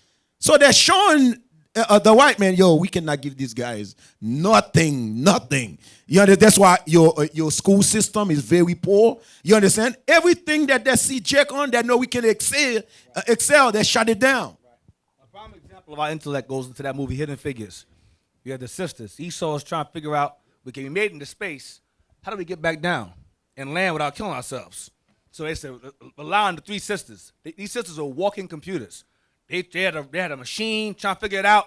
They couldn't figure it out. So the sisters figured out it's called trajectory, how to land back on the earth safely and sound. Women, sisters, off the top, figured it out. No computer, no calculator. Sisters figured it. So I'm showing that's the sisters alone. To the men, imagine the men as well. So our people were very, very, even till now, are very, very advanced. It's just the society, media, it dumbs us down. so we don't believe in ourselves. But our forefathers were geniuses, walking geniuses, male and female. Hey, and you all know what they do to dumb us down? Social media. Yeah. You understand? Now, when you look at my brother and a sister, instead of reading a book or so forth, what they do? Facebook, like, post. You know what I mean? So that's what they used to dumb us down. Also, Black Evil Television. BET. That's the acronyms, right? Yeah. Black Evil Television. Their job is to keep us thinking about sisters about shaking their booty, to keep the brothers and them about thinking to be a thug, to be a rapper or a ball player. That's what Black Evil Television is about, which is BET. You understand? So the whole social media and so forth is all to dumb us down. Because if we sit down and read and study and apply ourselves as individuals and as people, we could do anything, man. We could do anything we put our mind to, because we got that. We are a different people. God made us different. Mm-hmm. We got that God-like mentality built in our DNA, man. You know, we got royalty in our DNA. What's that, Kendrick Lamar? We got royalty, got loyalty inside our DNA, man. You know what I mean? For real. And Esau know that. Esau say if we leave these dudes alone, they're going to tap into that God power inside of them. If we leave them alone. So we can't leave them alone. Y'all could imagine this earth without us. Think about it. Just think about it. Imagine this planet Earth without Negroes. Without Jake. That's crazy. Yo, this earth will, the scripture says, we are the salt of the earth. That's right. This earth will be boring as hell. It wouldn't be, like, what would the heathens do? Yeah, nothing. What would they do without us? Because even in evil, they all follow us, right? Yeah. They follow every evil culture we come up with and so forth, and style and fashion. The earth follow it. You know what I mean? What will this earth, whatever we do, we are the flavor of this earth. You understand? Without us on this earth, I don't know. This earth gonna be It won't exist. It won't exist. Can't exist. Yeah, they know that. They know that. When you're looking at our culture is different than any nation. The way we move, the way we talk, the slang. That we not a human, brothers. We are spiritual being living in the flesh. So we're gonna move different than them. Then we're gonna, our mind gonna be like, for example, like Deacon just said. You notice all these media outlets they put in our neighborhood. They're intelligent. Those they're called wise in their own nation. If you're looking at all that backtrack of them, they always have their own house, always leave alone so they can think. So us, they don't want us to think. So they create all these things. We never deepen into our spirit to know that, yo, we got a spirit in us. You understand? Let's use that spirit we have in us. Let's start creating things. But them that create these systems where as long as they keep you from 9 to 5, you ain't going to think right, man. As soon as you get up in the morning, how the hell I come with that rent money? How the hell I come with that mortgage? How the hell I come with that car notes? How the hell I come with that phone note? You understand? It keep you in a tune of slavery, man. Go to Revelation 13, verse 6. Revelation 13 and verse 6. Revelation chapter 13, verse 6. And he opened his mouth in blasphemy against God. How? By saying his son looks like him. The Heavenly Father looks like him. Go ahead. To blaspheme his name. His name goes into the Bible. He revised it, changed it around, gave us Christianity, Catholicism, Baptists, all these denominations, demon nominations, all this nonsense. Go ahead. And his tabernacle. Going into what? His people, the 12 tribes. We're done away with. Israel's cast away. All nations can be saved. He's the Jew. He's the Christian. Christ looks like him. God looks like him. Go ahead. And them that dwell in heaven. The angels look like him. God looks like him. Christ looks like him. Michael looks like him. Gabriel looks like him. Raphael looks like him. All angels, everything of God is him. Everything evil is us. Blaspheme, that's all his blasphemies. Blasphemies of this nation. Go to Daniel 7, verse 7. Daniel 7, verse 7. I'm going to read the verse, verse 8. Daniel chapter 7, verse 8. Uh-huh. I considered the horns, and behold, there came among them another little horn, Going to America. Going into America. Go ahead. before whom there were 3 of the first horns plucked up by the roots. And behold, Spain, hold on, that's going into Spain, France, and Britain. Go ahead. and behold, in this horn were eyes like the eyes of man, and a mouth speaking great things. Mouth speaking great things. What great things? Read the verse 8. That's verse 8 already? Read verse 11. Verse 11. I beheld then because of the voice of the great words which the horn spake. Speaking great things. Verse 8. Go ahead. I beheld even till the beast was slain. That same beast, that little horn was slain. Go ahead. His body destroyed. How? Read on. And given to the burning flame. Nuclear fire. I say no, it's America. I say no, it's America. Given to the burning flame. Like Revelation 17, verse 16. Revelation 18. Behold, Babylon is fallen. Same thing. Daniel saw all of that. Daniel saw a lot. Go to verse 24. Jump to verse 24. 24, yep. Verse 24.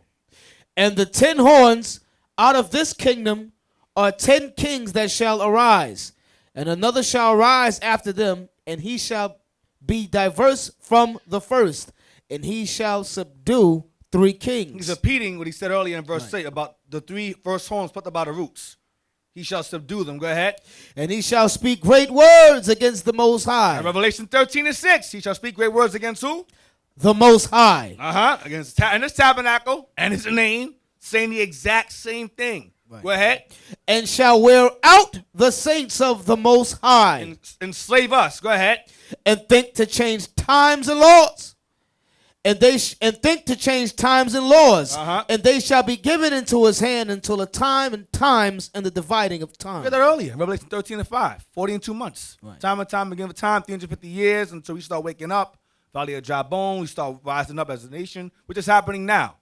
So Daniel is saying the same thing that John's saying. Same exact thing. But he tells you his fate. He says he saw him devoured by the burning flame. All right? Nuclear fire. Hold on, read that verse one more time. And he shall speak great words against the Most High, and shall wear out the saints of the Most High. Remember, wear us out is slavery, right? Listen what he's going to attack. Go ahead. And think to change times. You see that? He's going to change times. Go ahead. And laws. Think about those 2 elements he pick. Change the time. That means we will never catch our feast. Chance to change laws of society, how morals. You understand? Yes. You understand? He picked things to get us, destroy us. Yes. After he put us To in wear us captivity, to wear us out. That's how he picked time and laws. You understand? Read on. Read the rest of it. And they shall be. And they shall be given into his hand. And notice it says, and think to change, because Israel's going to eventually wake up and realize that's wrong. The way he's changed time, that's wrong. These laws he's passed, that's wrong. As we start waking up. Go ahead, read again. And think to change times and laws. And think to change times and laws, but not be successful. Go ahead. And they shall be given into his hand until the time and times and the dividing of time. When Israel starts waking up. Verse 26, watch.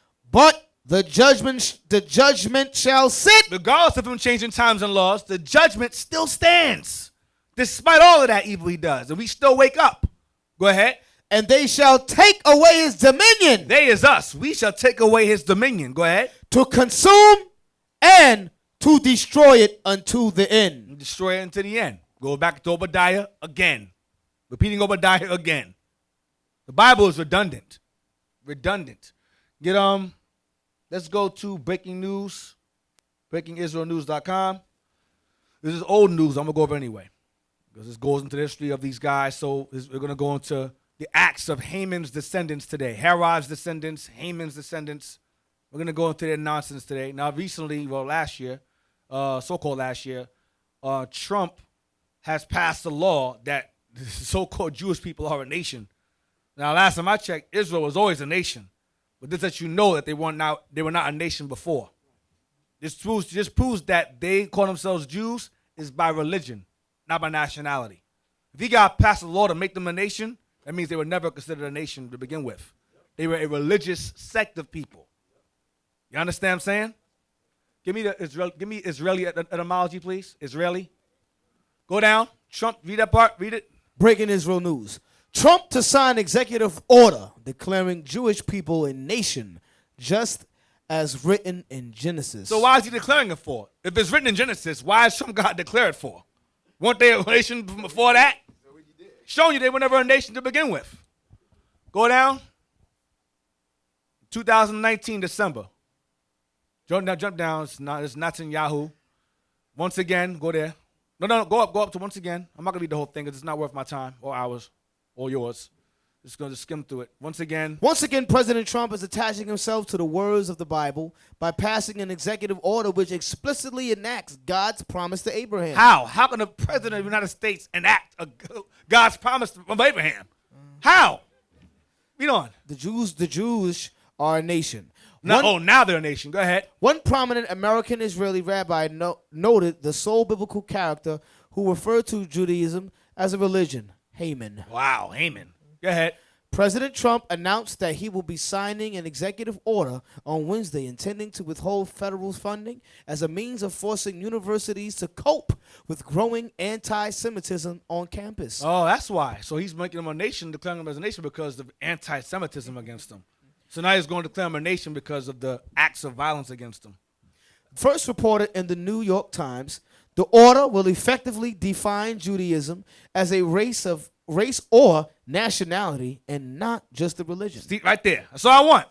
First reported in the New York Times, the executive order will effectively define Judaism as a race or nationality and not just a religion. So before this law was passed, they were not considered a race. They were a religion.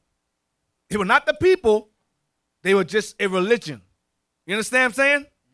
Israeli, please. I'm going to show you. That's all I want out of this article anyway. Israeli. Yeah, they're showing you what we preaching affect the world. Right. Think about it. What we preaching change the world. That's how he can talk like that, man. We preaching, yeah, we preaching. We are the children of Israel. Why you see automatically now things start taking place? Because what we teaching is changing the world. Right. Israeli? Israeli, noun. Citizen of the state of Israel. The word was coined in what year? 1948. The same year it became a state. This term was created. Israeli. Watch. From Israel plus Hebrew national designation suffix, also used in English as the adjective in 1948. Watch this. It distinguishes. Stop. So I want it distinguishes. Makes a difference. Go ahead. It distinguishes the citizens of the modern state. Stop. It distinguishes the citizens of the modern state of Israel today. Go ahead. From the ancient people who have been known in English since the 14th century. As what? As Israelites. See the difference? So they're telling you they're not Jews. They're saying we're not Israelites. We're Israelis. We're not the people. We just live there.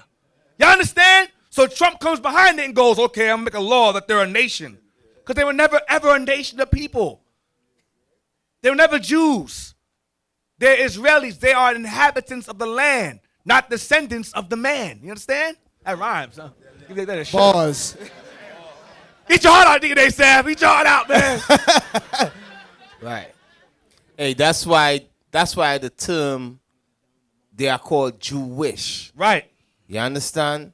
Not just that they wish they're Jews, but the suffix ish means pertaining to. You understand? Meaning you could say the shirt is blackish. Right. It means it look black, but it's not black. Right. You understand? So that's why Trump had to do what he did. That's why he had to make that law stating that Judaism is a nationality. But it's not, so that's why that had to be done. The bishop did a class concerning red herring. You know what I mean? Because at the time when Trump was signing that law, that executive order, at the same time, guess what was going on? They create a fake situation and say that the Israelites was the cause of a shooting in Jersey. Right. You understand? And while that's going on, they signing this executive order.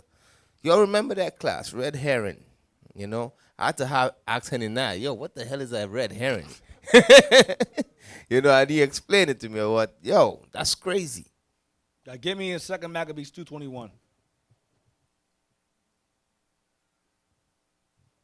No. 1 Maccabees 1.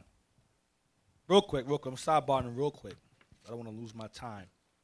1 Maccabees 1, verse 40. Hold on. No. 1 Maccabees 2. 1 Maccabees 2, 20 to 22. 1 Maccabees chapter 2, verse 20. Yet, I'm sorry, this is not King. This is Mattathias, all right? Mattathias, the father of the Maccabee family, speaking against the Greeks, the Greek ruler. What he says. This is what he says in response. Go ahead. Yet will I and my sons and my brethren walk in the covenant of our fathers. He will walk in the covenant of our fathers. Go ahead. God forbid that we should forsake the law and the ordinances. That we should forsake the law and the ordinances. It goes back to the covenant of our fathers in verse 20. Go ahead. We will not hearken to the king's words to go from our region. What?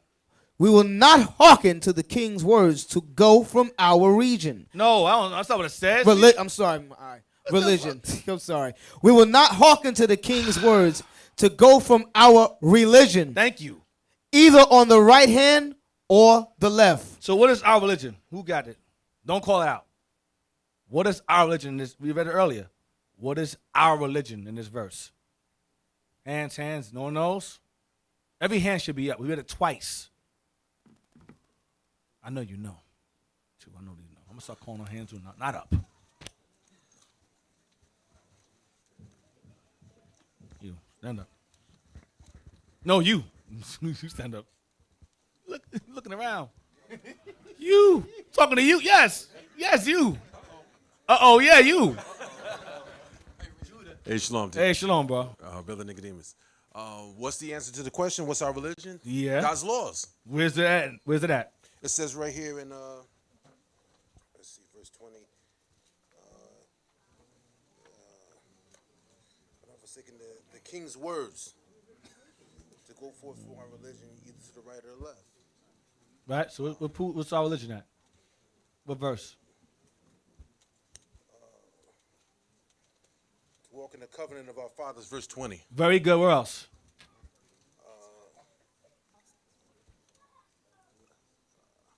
I don't know, Deacon. You ready? Oh, man, you fell off. You give it up so soon, man, right there. Pass it behind you, man. All right. You right there. Pass it behind you.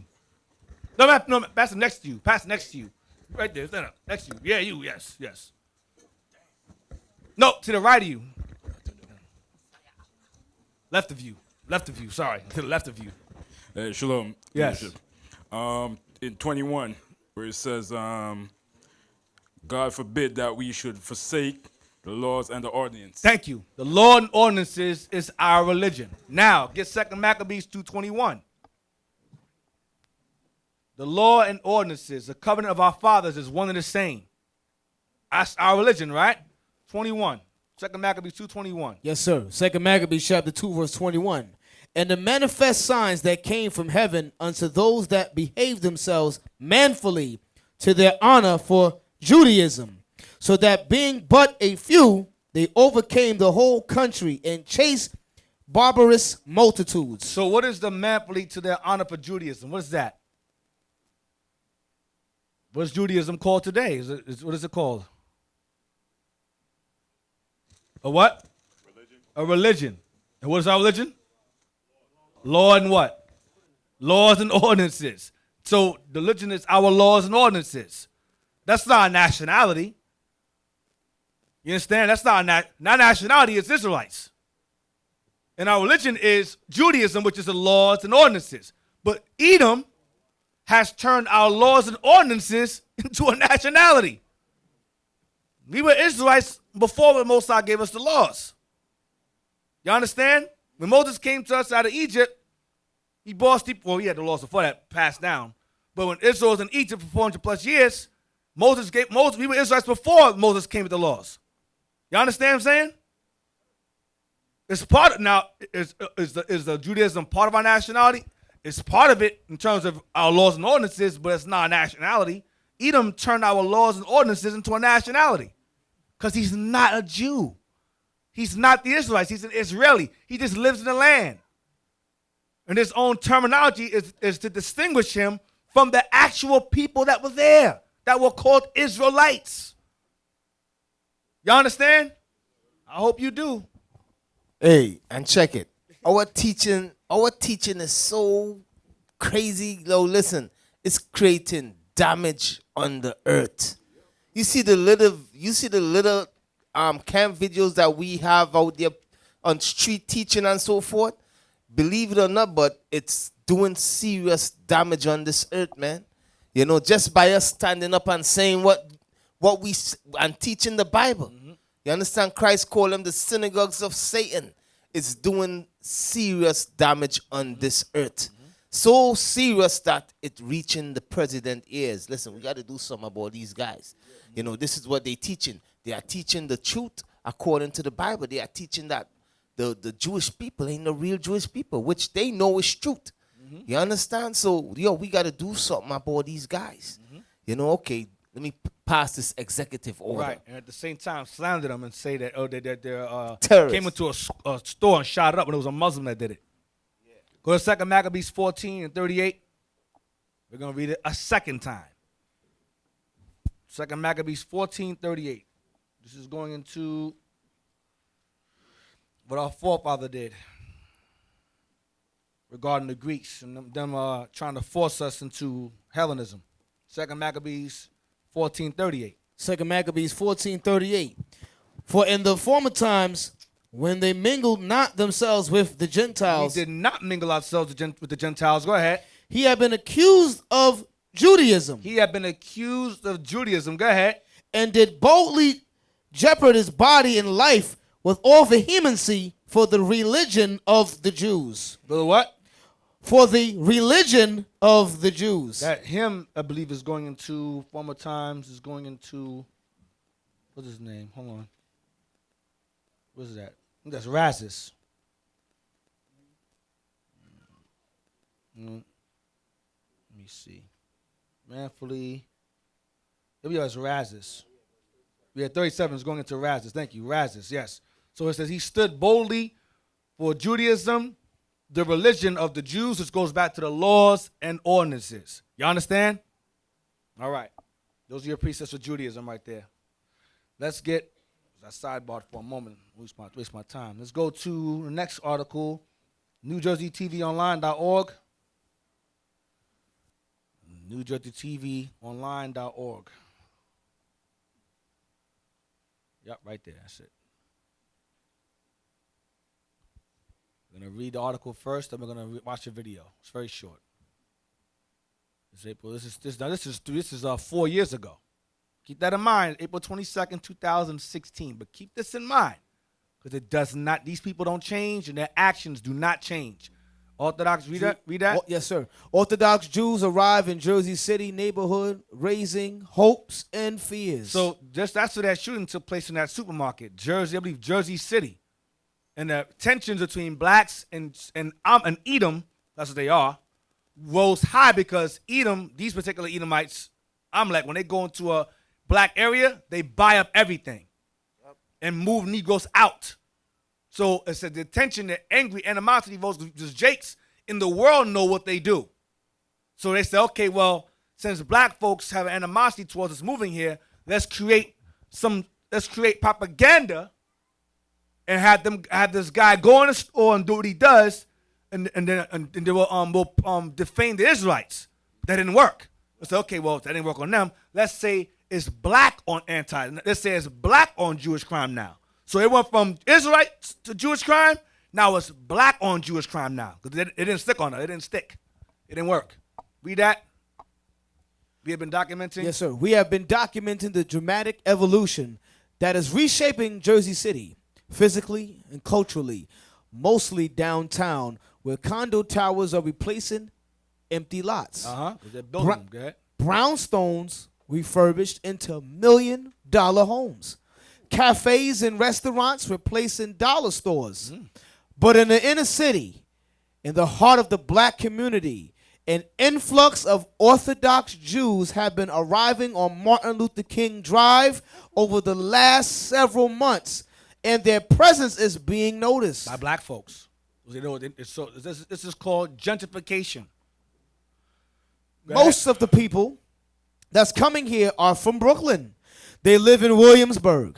In Williamsburg, the prices to buy houses, it's impossible. To buy a house in Williamsburg is $1.5 million a house, said UL Pearl, spokesman of the Yazaru Committee, which is opening a community center on MLK.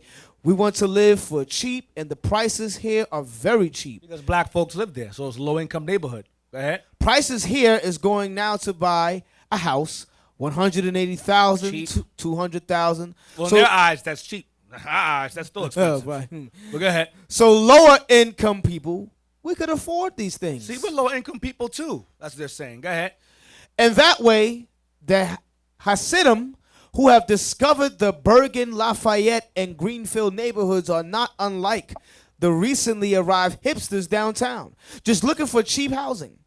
But Hasidim are known to be insular, and longtime residents here are known to be distrustful of anybody new. In other words, white folk. They don't trust white folk moving in and buying stuff up. That's just being nice. Go ahead. So far, the two sides seem to be just sizing each other up. Uh-huh. These guys know me. I live right here, said one man, sizing up a camera crew talking to Pearl. I know him. He's a nice guy. I know the Pearl. Yeah, that's the positive. That's the positive. Using the positive comments. But right. Jake, know better. Jump down.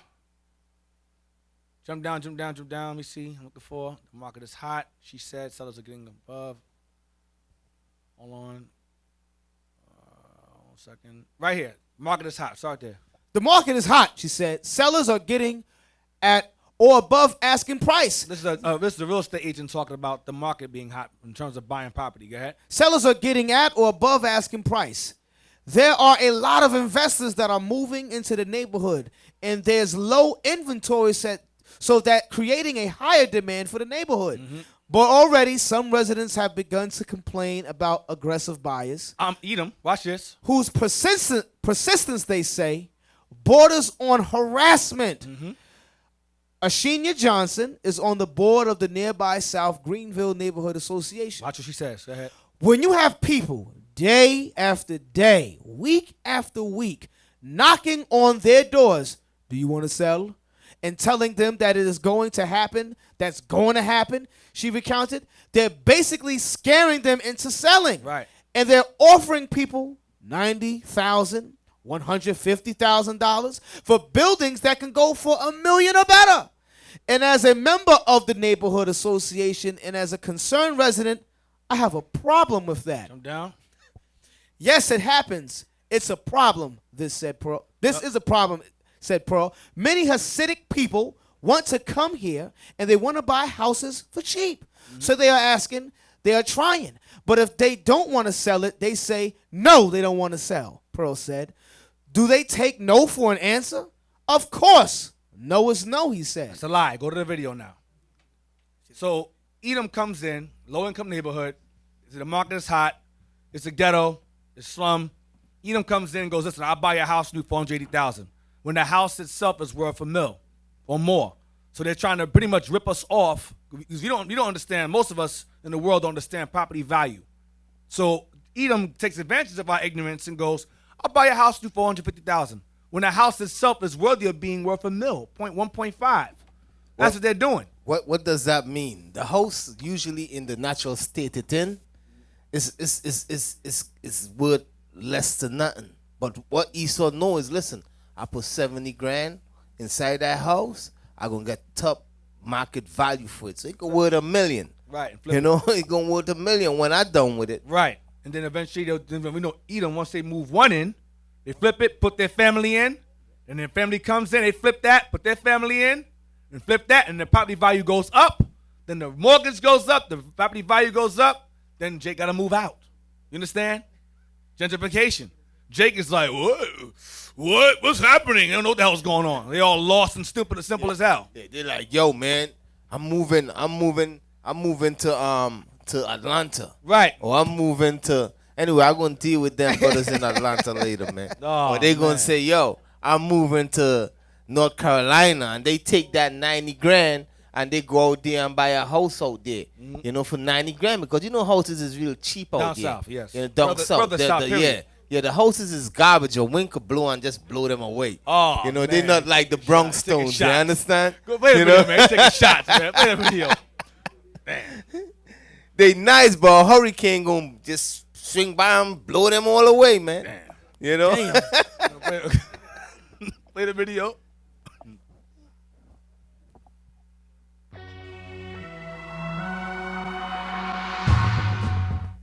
We have been documenting the changes reshaping Jersey City, physically and culturally, mostly downtown where condo towers have replaced empty lots, but in the inner city, here in the heart of the black community, Orthodox Jews have been arriving on Martin Luther King Drive over the past several months, and their presence is being noticed. This is Yul Pearl, a spokesperson for the Yazoru Committee, which is opening a community center on MLK. Most of the people that's coming here most of them are from Brooklyn, and they live in Williamsburg. To buy a house in Williamsburg now, it's $1.5 million. Prices here is going now to buy a house. $180,000, $200,000. So this we could the low income people could afford these things. In that way, the Hasidim who have discovered the Bergen Lafayette and Greenville neighborhoods are not unlike the recently arrived hipsters downtown, just looking for cheap housing. But Hasidim are known to be insular, and longtime residents here are known to be distrustful of anybody new. So far, the two sides he calling the seem cops to be on Jake that sizing each stood up in other the corner. I know him already. I live right here. He's a nice guy. I know him. Pearl says since January, 11 families have moved into this neighborhood, still one of the 11 toughest in the families so city. far. He says 50 to 60 homes are already under contract. See? The committee is marketing apartments to families for affordable rents. In their language. $800 for one So you bedroom, can't read what they're saying. $1,100 for a two-bedroom. If you were to look into the future, yes, in 2 years, 5 years, yes. What would this community look like? We don't know this. We can't say what's going to be in the future. Yeah. But this we have to told. We don't want to throw out people. We don't, because here it's many houses for sale. So we understand. Real estate agent Tina Devine grew up in this very neighborhood and has seen its demise and now its rise. Tell me what the market is like here on and around MLK. The market is hot. It's hot. Sellers are selling at or above asking price. There are a lot of investors that are moving into the neighborhood, and then there's low inventory. So that's creating a higher demand for the neighborhood. But already some residents have begun to complain about aggressive buyers, whose persistence, they say, borders on harassment.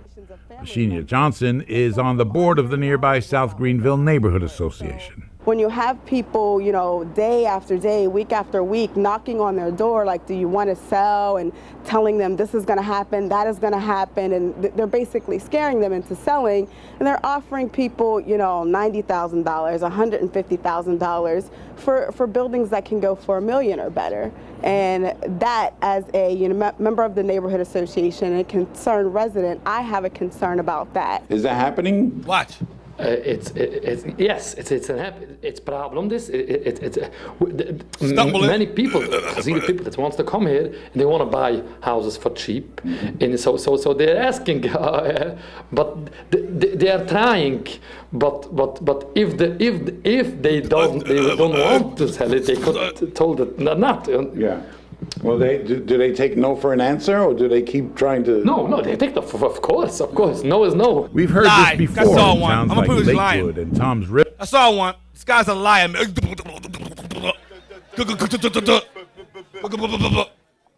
Thou should not lie, devil. Ain't that in your Talmud? Thou should not lie. Let's go to let's see. Go to NewYorkTimes.com. Uneasy welcome. That was 2016, right? New York Times, uneasy welcome. I want that. The New York Times, uneasy welcome as ultra-Orthodox Jews extend beyond New York. Right, into Jersey. Go down. What year? What's the date it is? What date is titled? The date? Let me see. Yep, 2017. Go ahead. A woman and boy in the Greenville neighborhood. No, I want that. Oh, okay. Go down to the paragraph. Jersey City. To the gentrifying stew of bankers. To the gentrifying stew of bankers. Jersey City. Go ahead. Artists and college graduates who are transforming this once blue-collar city across the Hudson River from Manhattan add an unexpected flavor. In a heavily African-American neighborhood, 62 families from a number of Hasidic sects based in Brooklyn and rarely seen here have bought a scattering of faded but roomy wood frame row houses whose price are less than half what homes of similar size would cost in New York, roughly $300,000 compared with $800,000. These families are pioneers in a demographic and religious shift that is reshaping communities throughout the region, skyrocketing real estate prices in Brooklyn and Queens, and forcing out young ultra-Orthodox families. So he starts buying up property in Brooklyn and Queens and forcing Edom out and forcing other Edomites. Well, a lot of them are poor. The reason why welfare is still around because most of them are on it. That's why it's still around. If it was us on it, they'd straight get rid of it. But the majority of people who are on welfare and most welfare scams are from them. So they will not get rid of it for them. All right? So Edom, the rich Edom, who don't care about the poor Edom, is moving them out. So they're running to black areas and buying it up and pushing us out. Remember, it said, startup, it said it was like what? 17 families, it said. Now it's saying 62 families. This is a year later. Go ahead. Skyrocketing real estate prices in Brooklyn and Queens are forcing out young ultra-Orthodox families which are establishing outposts in unexpected places like Toms River and Jackson Township in New Jersey, the Willowbrook neighborhood on Staten Island, and in Bloomingburg, New York, in the foothills of the Catskills. The influx, however, has provoked tensions with long-established residents. See what's happening? It provoked tensions. So Esau had to create a narrative to show, see, they're in danger. Black folks are dangerous. They're mad at us. They're attacking us. They're shooting up our stores. But since the Israelites are attacking them as being Jews, we're going to use them as the forerunners of the attack. You understand? Yep. I'm taking y'all back in time when this situation started. It's before the shooting. You understand? So the tensions of blacks and so-called of Edom were high because they were moving in and buying up all the property. You understand? And so they said, well, we're going to create a situation where we're going to make it seem as if blacks are attacking them because they're taking the neighborhoods over. But we're going to use the Israelites as the main scapegoat of the attack, the main focus. But that didn't work. So when that didn't work, it's okay, well, since that didn't work, the Israelites thing didn't work because the Negroes in the world know we out there teaching the truth. They know it. So that's not working. Damn, no one's believing that stuff because the Israelites don't shoot up stores. They know Israelites will go out there and curse you out and yell on the street. The world knows us for that. Cursing you out, screaming with a mic, but never going into a store shooting it up. So that narrative didn't work. So now they go, okay, let's shift it around now. So Israelites are shooting the store up. That didn't work. It was obviously Muslims. Obviously. And that Muslim was mad because of this. That's why he went to the store with his girl. For this right here. They saw this. You understand? That provoked him. Now, so since that didn't work, that narrative didn't work, they're going to say, okay, now let's say black folks is blacks against Jews now. Blacks against them now. So in the midst of that narrative being created, Trump comes along, make them a nationality. Now if you attack them, you're not attacking a religious group, you're attacking a race. Now it's a hate crime. You understand? I'm just taking y'all back. There's civil rights are being violated. Because at first it was just black guys attacking black people attacking religious people. Now it's black people attacking a race now, based upon an executive order. That's what they're doing. That's what they did. Not doing, but that's what they did. I'm taking y'all back in time, leading up to presently. Go ahead. The influx, however. Malachi. So, if you and a Jewish guy get into a fight, you could do federal time for hate crime. Right.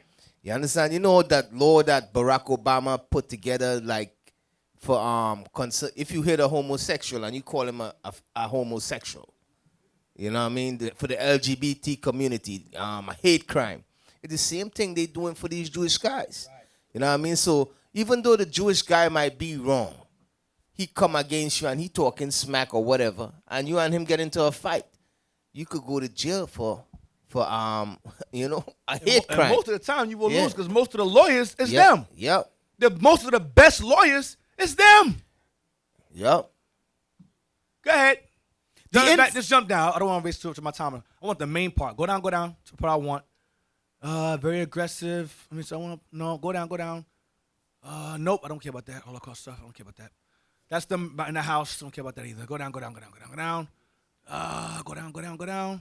Looking for that part where they threaten us not to sell. And he's like, he starts stumbling. I'm going to show you what they were saying to us. Not because they're Jewish. No, go down. 47,000 people are black. Go down.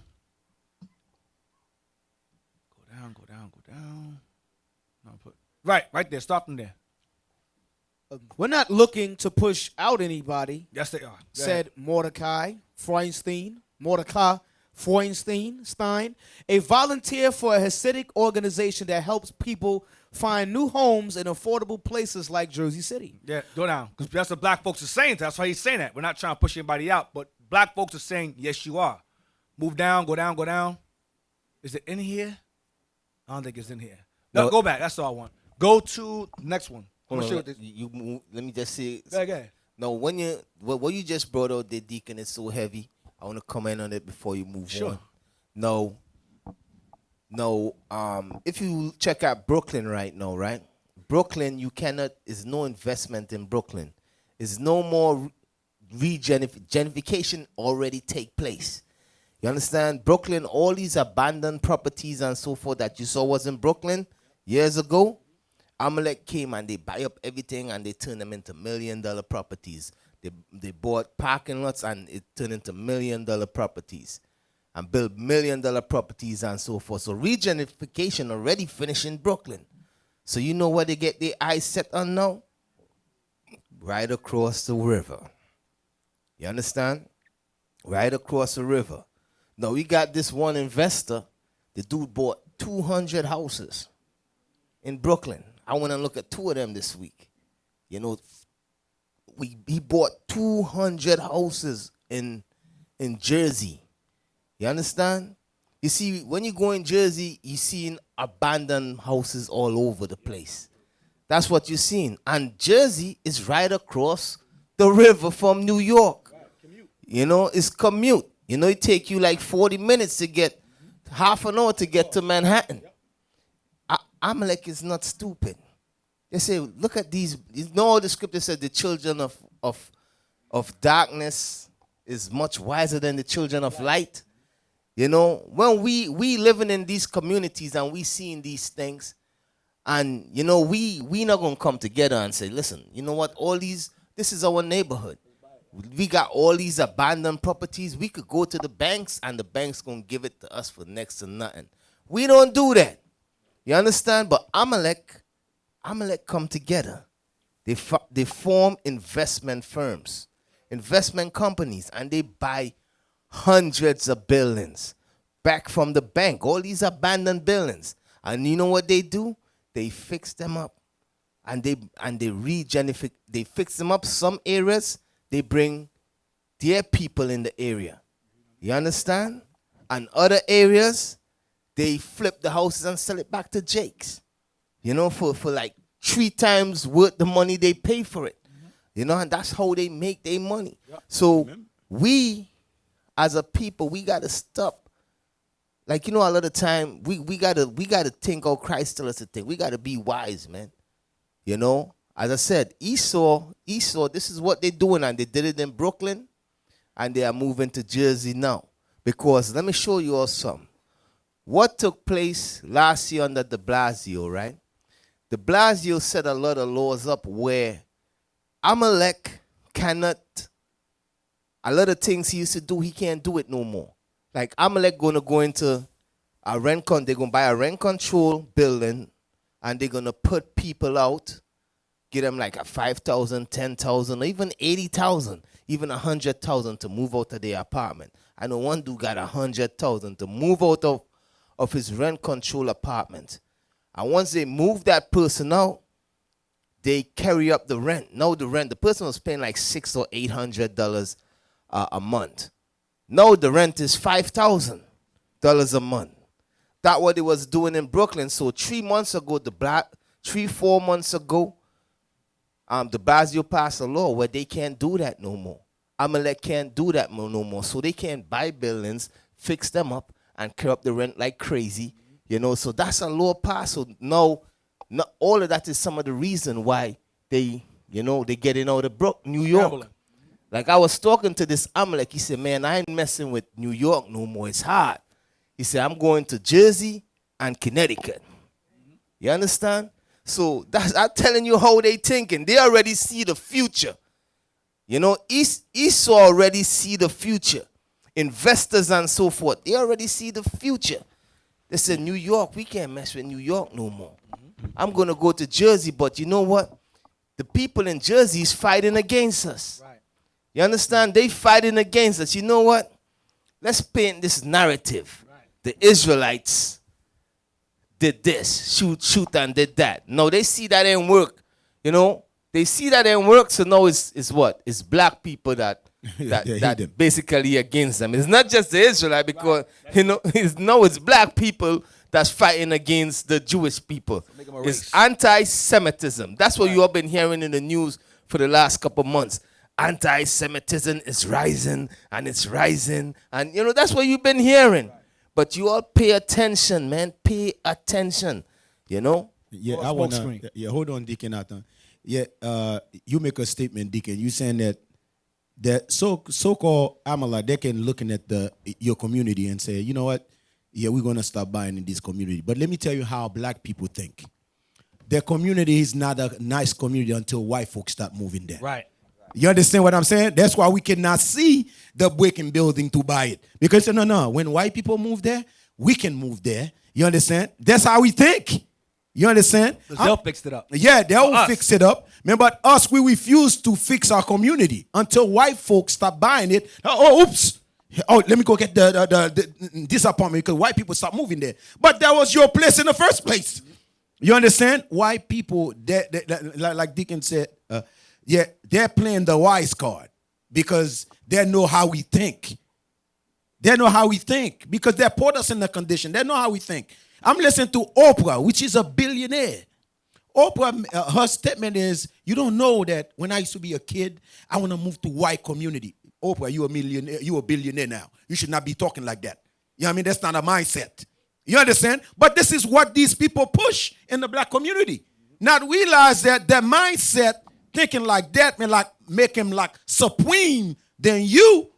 You understand? You guys don't understand what's going on, man. That's why we have to start look at things in the spiritual eyes, right. Spiritual ears. Yeah, you think, for example, like, I teach in Philly. These guys are out there every day, day in and day out, selling their drugs, right? And obviously, it's balling out of control, I guess, right? I'm being sarcastic. They're not making any money. But they're out there, right, making money. You figure, and I speak as a man, as Paul would say, carnally speaking. You're making all this money from your drug dealing, right? Take the money from your drugs. Why not, I don't know, shot in the dark, how about buying some property? Getting the real estate so you can stop selling drugs. Negroes don't like stopping to sell drugs. They like what they do. They don't want to stop doing it. They hate themselves so much that they rather pass up making real legal money for killing at the expense of their own people's lives. And they pride themselves in that, I'm gangster. No, Negro, you stupid.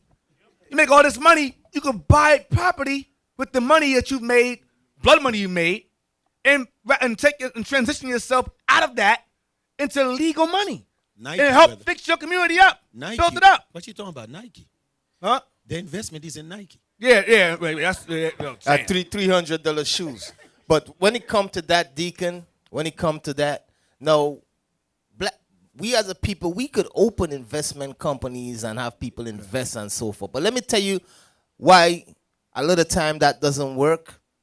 Because of niggas. Right. You understand? Niggas, man. Like this thought was running through my mind. Like I want to do, and the bishop want to get this done too. We want to do stuff like that in Israel. You understand? The one brother that we wanted to head that, he was a nig.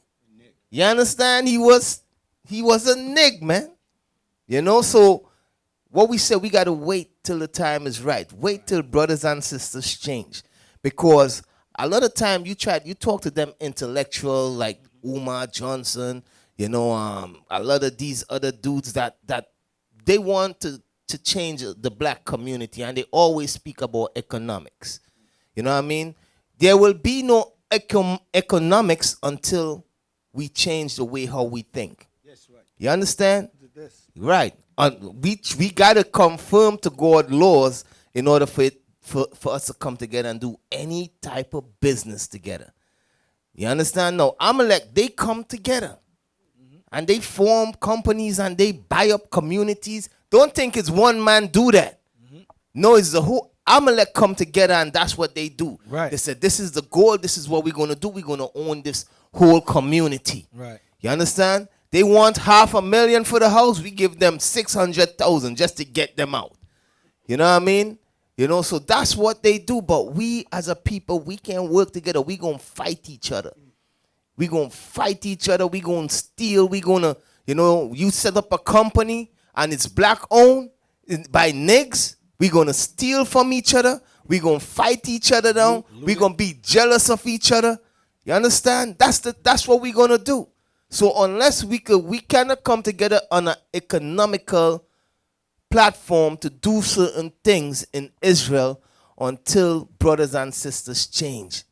You know, imagine if I tell right now everybody that's listening, right? If I tell all of you all, everybody send $10 and we gonna buy a house for the poorest person amongst us right now. That's one house right there. You know what I mean? Just by all of you all online right now sending $10.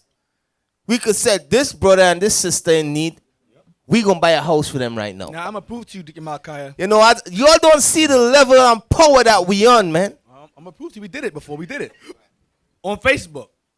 We did a thing.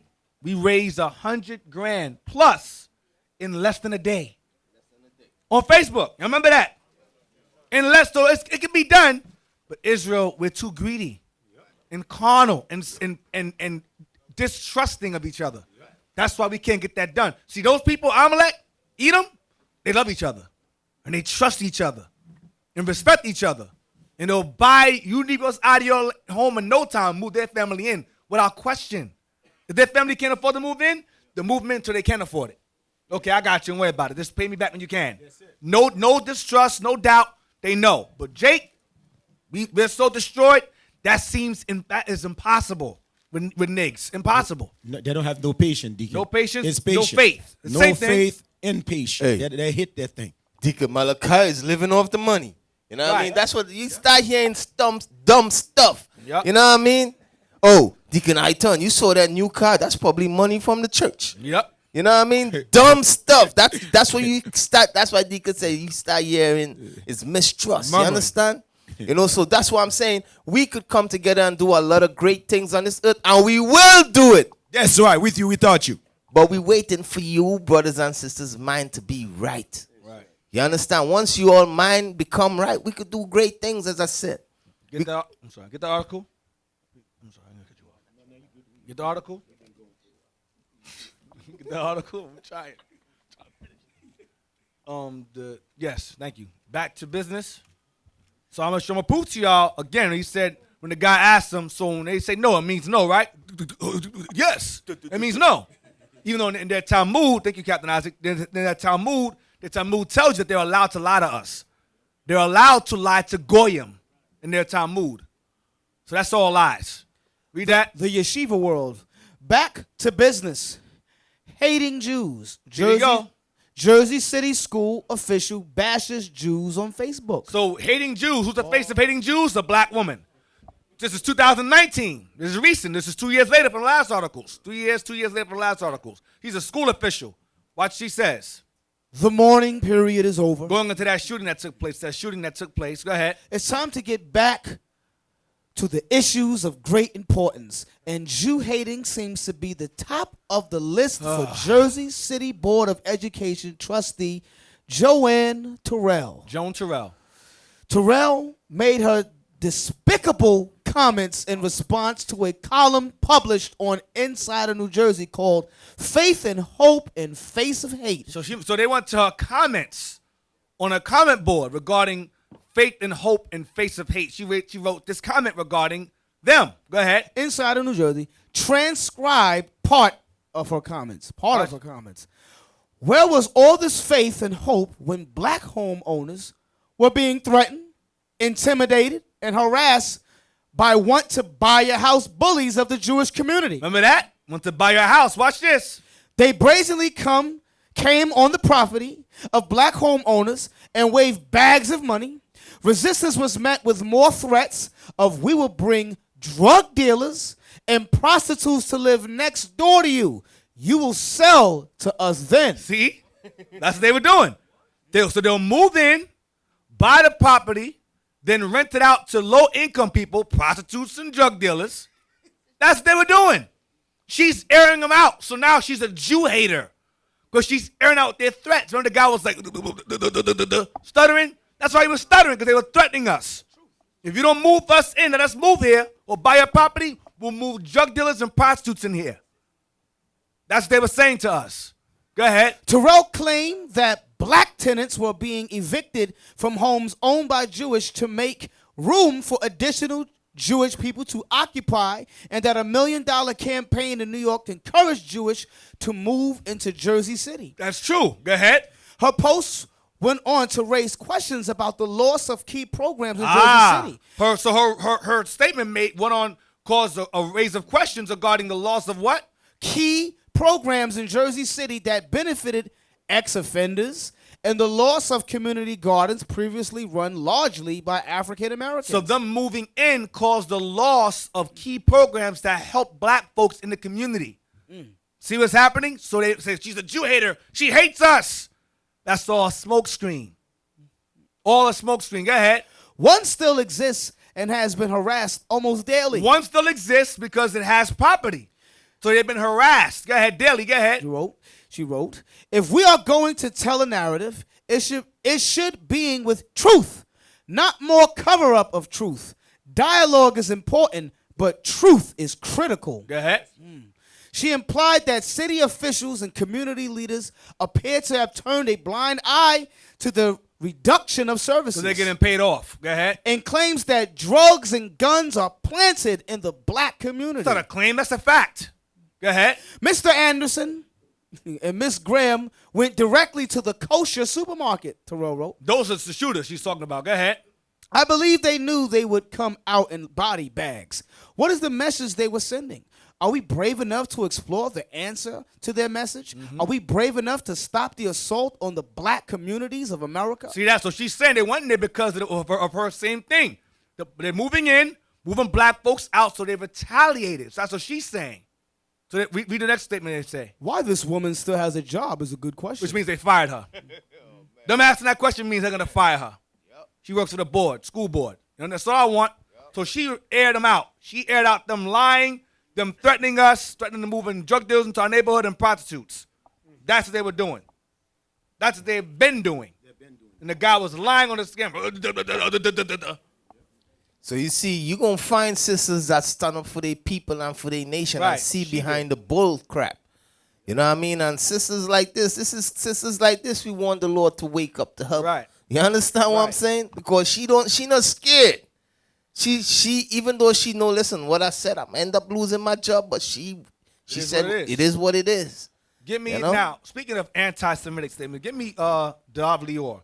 This is a famous Jewish rabbi who many of these Orthodox Jews look up to as an elder. His name is Dav Lior. We're going to go to controversies of this guy. The things this guy has said, I like him, man. He's very honest, very, very racist and prejudiced. I like this guy, man. You know, he's very honest. I like honest bastards. I love it. They're very notable. He remind me of Trump, man. You know, it's like a very nice guy. Doesn't like us. You don't like them. Go to controversies. The best kind of honest kind. Controversy, right there. Click controversies. Let's see what he said. Lior has legitimized by a halakha ruling the killing of non-Jews during wartime. He asserted that Jewish women should not use sperm donated by a non-Jewish man, and that a baby born through such an insemination will have the negative genetic traits that characterize non-Jews, and that if the father is not Jewish, what character traits could he have? Traits of cruelty, of barbarism. Right. So this guy understands you are what your father is. This is a rabbi. He ain't confused. Go ahead. In 2007, commenting on the situation of African refugees in Israel, Lior said that a much more important issue was the situation of Jewish settlers, refugees, expelled from Gaza in 2005. He said they're not important. The Jewish settlers are more important than them. Jump down. Go ahead. Yeah. Leading rabbis have testified that Lior was the source of rulings labeling the late Prime Minister Yitzhak Rabin a Rodef and a Mosa. Go down. I saw that one. Go down to June 2011. Go there. Read that. In June 2011, Lior was arrested by Israeli police and questioned on suspicion of inciting violence for endorsing a religious book, the King's Torah, that gives Jews permission to kill innocent non-Jews, including children. Right. I believe he's the one that says that a Jew's fingernail has more value than a goyim. Read out what him that said that. Go down. I'm trying to find where he says it. He says that their fingernails more important than us. Go down. Let's go down. Scroll down some. If I can't find anything that important, let me see. Where is it at? Read that. Read September 2011. In September 2011, Lior stated that Arabs are evil camel riders. Next one. You don't like them either. Go ahead. In 2012, Lior called U.S. President Barack Obama. What do you call him? A racial slur. Kushai of the West. Or Kushi, it means nigger. That's the Arab for nigger. Nigger of the West. Nigger of the West. That's what he called him. Nigger of the West. And likened him to the genocidal enemy of the Jews, Haman. He called Barack Obama Haman. When he's the descendant of Haman. Hilarious. Ironic, but hilarious. He also compared Western European leaders to Nazi collaborators. Go down. In July 2014, he said it was acceptable to kill Palestinian civilians and destroy the entire Gaza Strip in order to protect Jewish people in the South. This guy's not on the SPLC list. This is anti-Semitism because people of the Gaza Strip are Arabs and they're Semites. He's not on that list.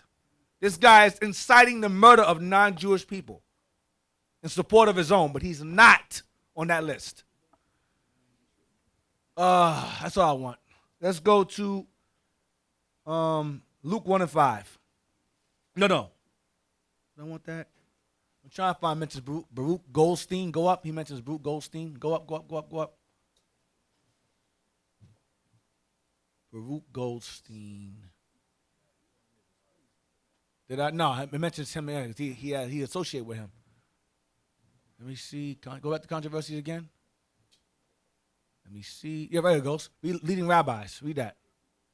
Leading rabbis have testified that leading rabbis. Yeah, that's it. I'm sorry. Testified that Lior was the source of rulings labeling the late Prime Minister Yitzhak Rabin a Rodef and a Mosa, a traitor who endangers Jewish lives. Watch this. Rabin's assassin, Yigal Amir, is known to have visited Lior. Right. So the assassin of that guy he's talking about, who we call the Moser or whatever, is thought to have visited him. They say he's involved in that. Go ahead. Baruch Goldstein.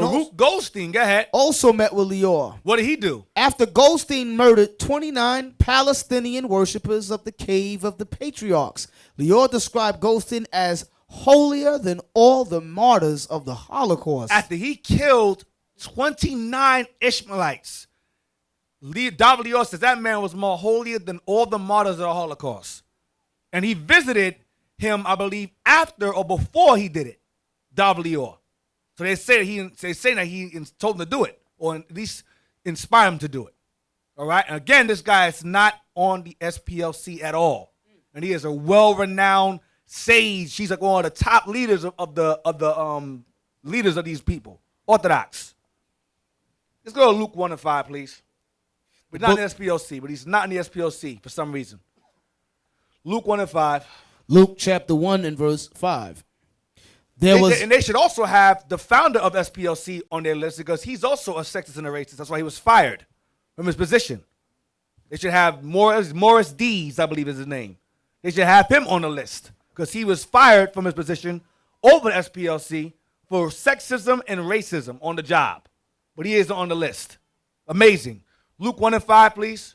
Luke chapter 1 verse 5. There was in the days of Herod, the king of Judea, a certain priest named Zacharias of the course of Abiah, and his wife was of the daughters of Aaron, and her name was Elizabeth. Verse 5 again. There was in the days of Herod, the king of Judea, a certain priest named Zachariah. So all I wanted was there was in the days of Herod, the king of Judea. Get Wikipedia, please. Judea.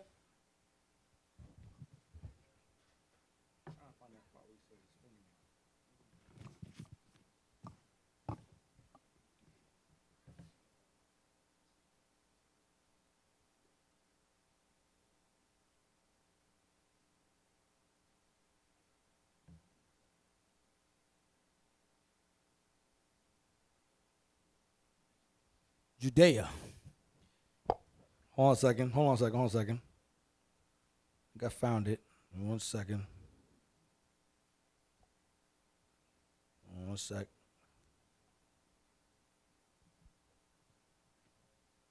Go ahead, Lobster. Let him read that. Let him read that. When you get it, we jump to that. Go ahead. This is Judea.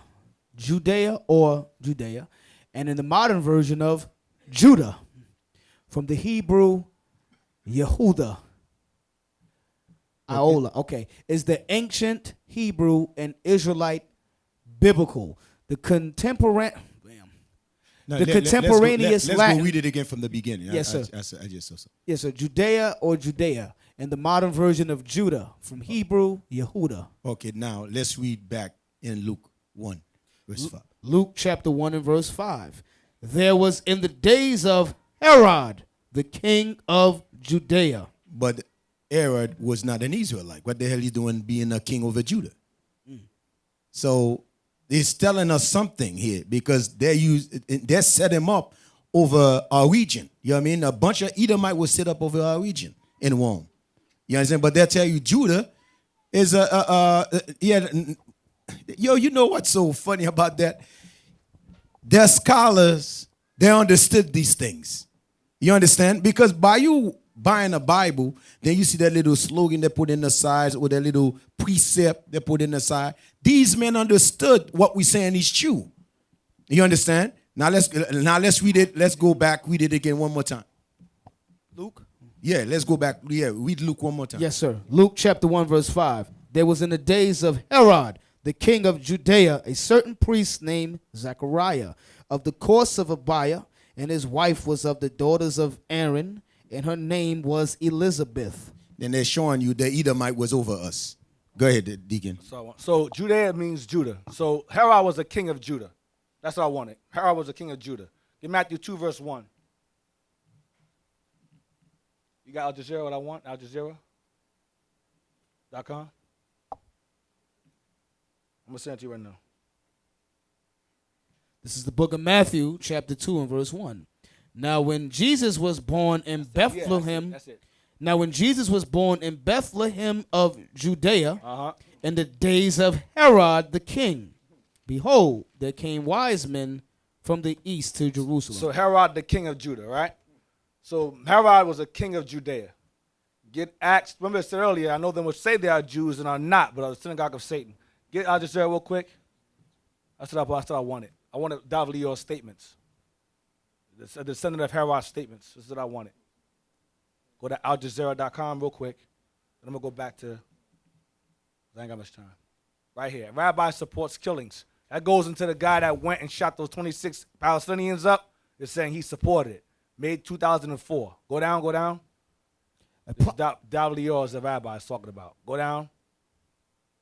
The Rabbi David Leo, chairman of the Jewish Rabbinical Council, was quoted as saying, during warfare, killing non-Jewish civilians is permitted if it saves Jewish lives. That's in the Talmud. Jump down, go down. Go down, go down, go down. I'll let you know when to read it. Hold on. Keep going. Extremist. Keep going. It's coming up.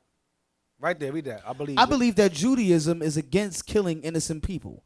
One of the main commandments of the Torah is, thou shalt not murder. Go ahead. However, after speaking to many rabbis, it is clear that Lior's views and interpretation of Jewish law enjoy far more popularity and acceptance than Froman's relatively dovish interpretations. So David Lior's interpretations of the Bible are widely more accepted than anybody else's who are more liberal, who are more American-minded. So when he says thou shalt not murder, he's saying it's okay to murder non-Jews, but not murder your own. That's what he's saying. Go down. Go down, go down. Right there, Lior. Lior, like most of the rabbis of the Gush Emunim settler movement, believes that biblical commandments such as thou shalt not murder refer only to Jews, since the Torah was given to Jews, not Gentiles. Go down. So you can kill anyone outside of the Jews. Go down. It's going to say it, what I'm talking about. Go down, go down. Right there. Lior then issued what? Lior then issued... No, read the top. David Lior is considered a champion rabbi among settlers. He's a champion rabbi among settlers. Go ahead. In 1994, he strongly supported the murder by an American immigrant settler, Baruch Goldstein, of 29 Palestinian worshippers at the Ibrahimic Mosque. Watch this. Lior then issued a religious edict saying 1,000 non-Jewish lives are not worth a Jew's fingernail. See? Read on. Watch this. Lior praised Goldstein, calling him a great saint and rabbi. May his memory be blessed. He's not on the SPLC list. He's a renowned rabbi to this day, renowned for his comments. And most of his interpretations of the Torah and the Talmud are widely accepted by his people. That's what I want. Let's go to Acts 24. That's what I wanted. Acts 24, verse 22.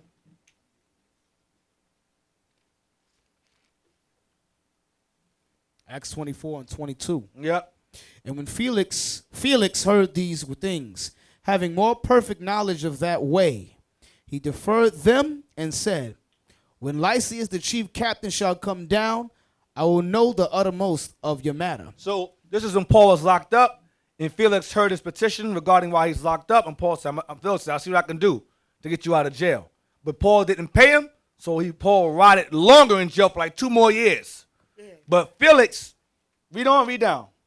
And he commanded a centurion to keep Paul and to let him have liberty, and that he should forbid none of his acquaintance to minister or come to him. So we had visitors. Go ahead, like Timothy and them. Go ahead. And after certain days, when Felix came with his wife Drusilla, which was a Jewess. Which was a what? A Jewess. A Jewess. Go ahead. He sent for Paul and heard him concerning the faith in Christ. Go ahead. And as he reasoned of righteousness, temperance, and judgment to come, Felix trembled and answered, got scared. Go ahead. Go thy way for this time. When I have a convenient season, I will call for thee. He never did. So he wanted to hear what Paul's teaching. Paul taught him. It scared him because he was Edom. It scared him. And him and his wife, who was a Jewess, right? Read on, 26. He hoped also that money should have been given him of Paul. That Paul would give him money, go ahead. That he might lose him. Let him go free. Wherefore he sent for him the oftener, and communed with him. But after 2 years, Porcius Festus came into Felix's room, and Felix, willing to show the Jews a pleasure, left Paul bound. He was grimy and covetous. So now, Drusilla was a Jewess, right? Let's get real quick. Type up Drusilla, daughter of Agrippa. Wikipedia, Drusilla, daughter of Agrippa. Agrippa.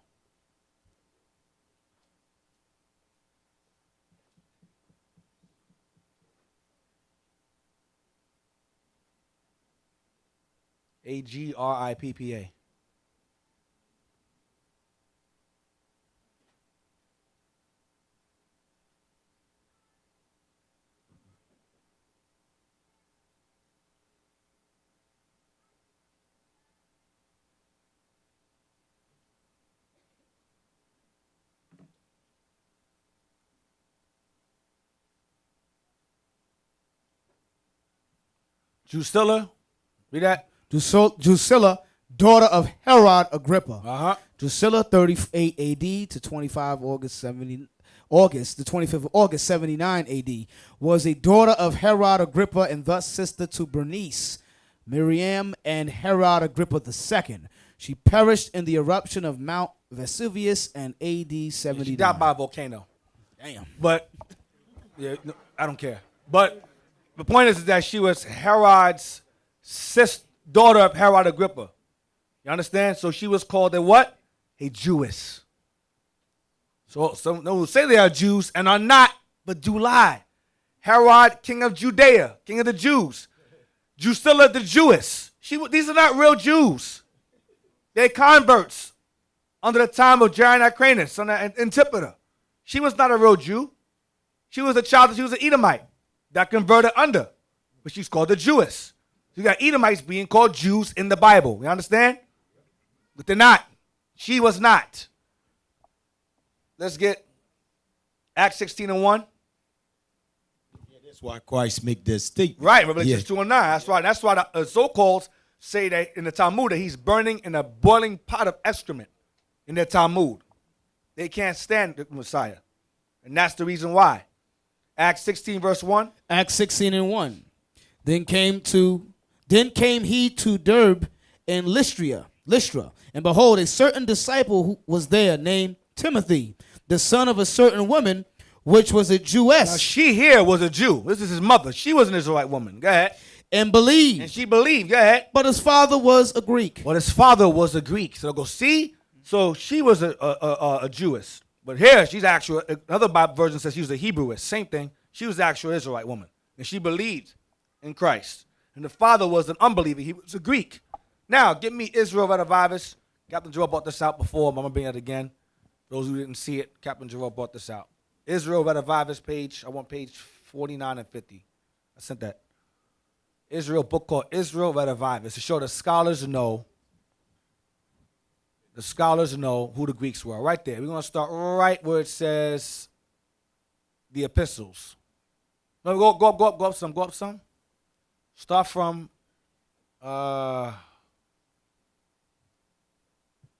yes, fine. Start from it. Will just read fast. It will, of course. Yes, sir. It will, of course, be argued by those who hold the call of the Gentiles theory that the Greeks were Gentiles. So people who hold the call of the Gentiles theory, they say all nations. So the person that wrote this is saying the Gentiles, the New Testament, it's not the other nations. It's Israelites. Watch. To whom the gospel was thus early preached and who became Christians. It has, however, already been shown that this is quite antithetical to the manner in which the Greeks and Gentiles respectively are referred to in the Acts of the Apostles. Go ahead, and in the epistles. Watch this. And it is inconsistent with the general tenor and of it is inconsistent to say to think that the Gentiles are heathens. It is inconsistent with the general tenor, meaning the general understanding of what? Of the New Testament. Watch this. To come to any different conclusion than that the Greeks, or rather perhaps the upper classes of those who at that time went by the name of Greeks, were other than descendants of some at least of the lost 10 tribes. See that? So they know that the Greeks and Gentiles were in fact remnants of the lost 10 tribes of Israel. Maybe that's not enough. Get the next book. That should be page 196. Next one. They know who the Greeks and the Gentiles are right there. This book is called The Manners of the Israelites. That's what this book is called. Very small book, but very important. Has a lot of information in it. Read that. The Manners of the Israelites. The Greek tongue, which was then become common all over the East, and continued to be so while the Roman Empire lasted. Hence, several of them took Greek names. Several of us Jews took Greek names. Watch this. As Aristobulus, Philo, Andrew, Philip, or gave their Hebrew names a Greek sound and termination as Jason for Jesus, Simon for Simeon, Hierosolyma for Jerusalem. Right. So we gave us, like we do today, we have English names, English derivations of our Hebrew names. Go ahead, like today. Go ahead. It was probably about this time that the Jews crossed the seas and settled in Europe. For those who understood Greek and had been accustomed to live with the Greeks in Asia, Syria, and Egypt, might easily live in any parts of the Grecian Empire, even in Macedonia and Achaia. according as they found more convenience and liberty. And indeed, we see that St. Paul found a great number in all the Greek cities when he went thither to preach the gospel, about 250 years after the time of Antiochus the Great. Watch this. Antiochus. These were the Jews become half Greeks. Go ahead. Whom the Jews of the East called Hellenists. Whom the Jews of the East called Hellenists. Go ahead. And they appropriated to the Gentiles the name of Hellenists, which properly signifies Grecians, so that in the writings of St. Paul, Greek and Gentile is the same thing. So the Greeks and Gentiles were Jews, and it's the same thing.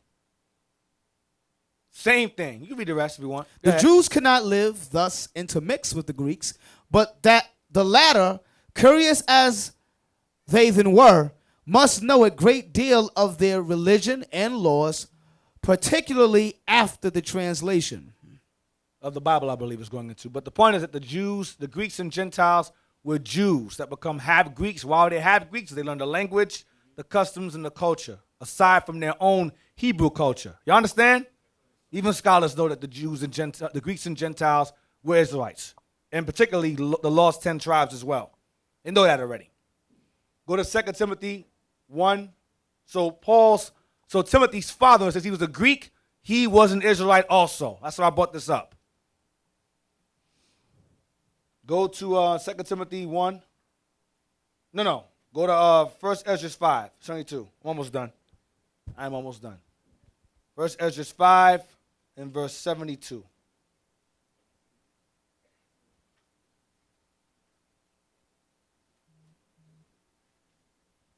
First Ezra chapter 5 verse 72.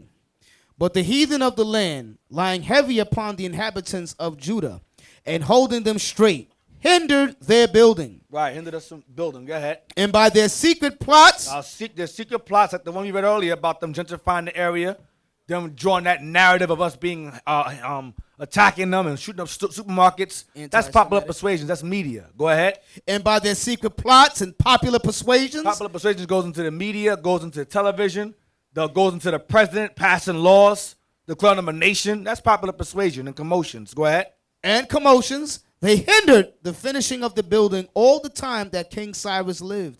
So they were hindered from building from the space of 2 years until the reign of Darius. So the point is, he wanted secret plots. Get Psalms 83.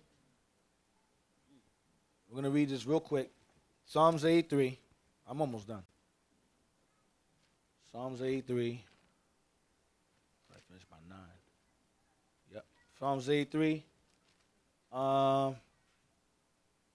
Jump to verse 4.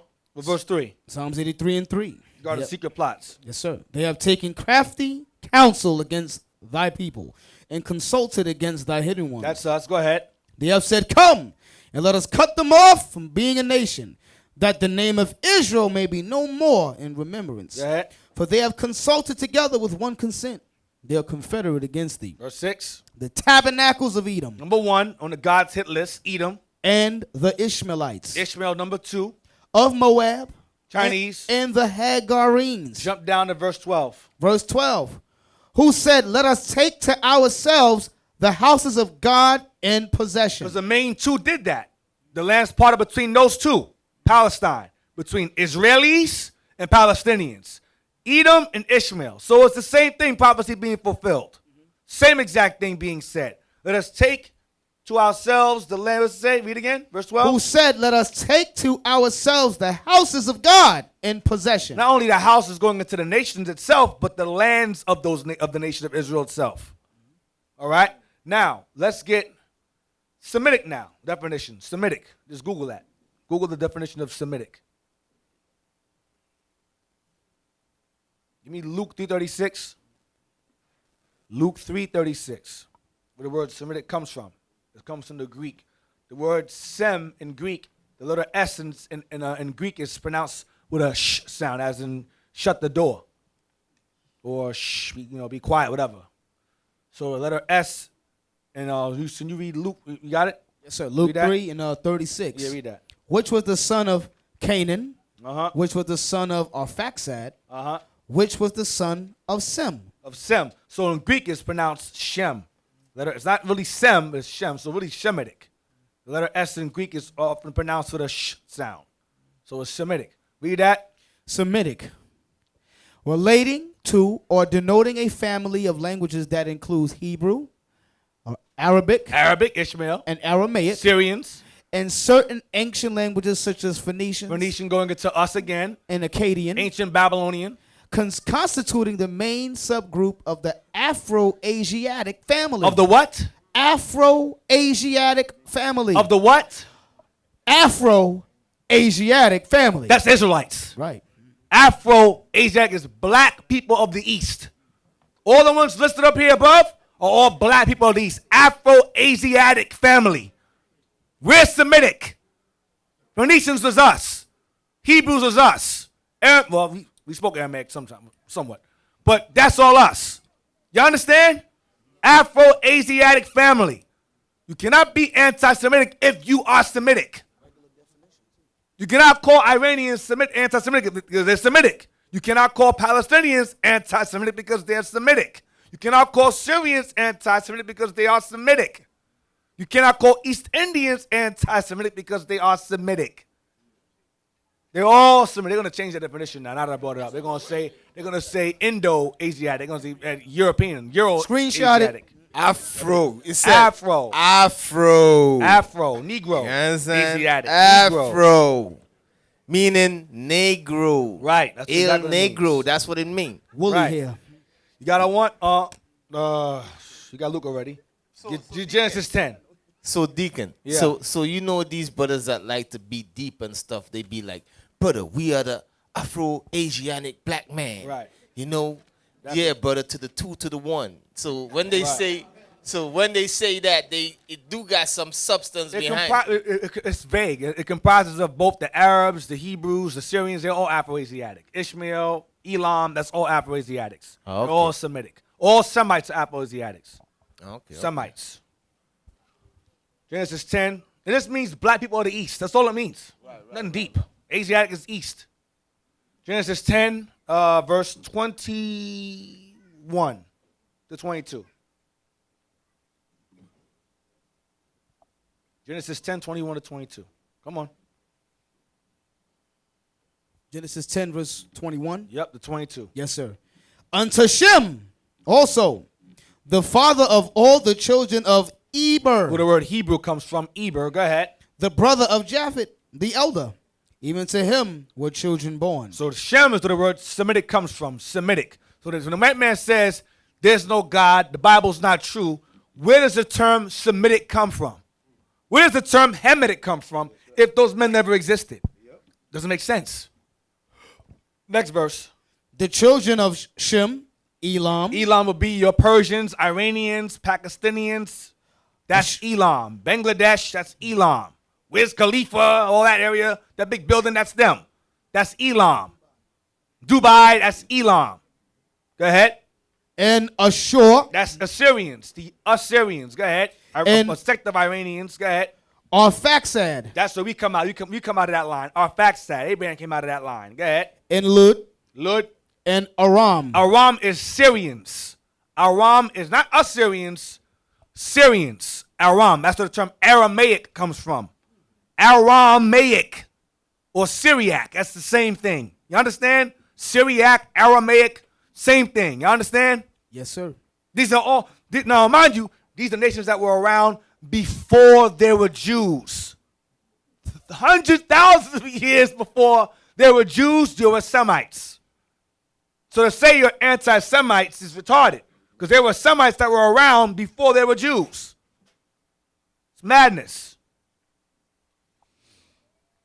Give me Zechariah 9:6. So why do I say bastards for? What's the term of that? What's the point of saying that in the class? Because the nation that resides in the land today are bastards. I don't care what Trump law passed. They're still bastards. Still eat them. Zechariah chapter 9 and verse 6. And a bastard shall dwell in Ashdod. Which would be modern day Tel Aviv. Who dwells there? Israelis dwell there. What is God calling them?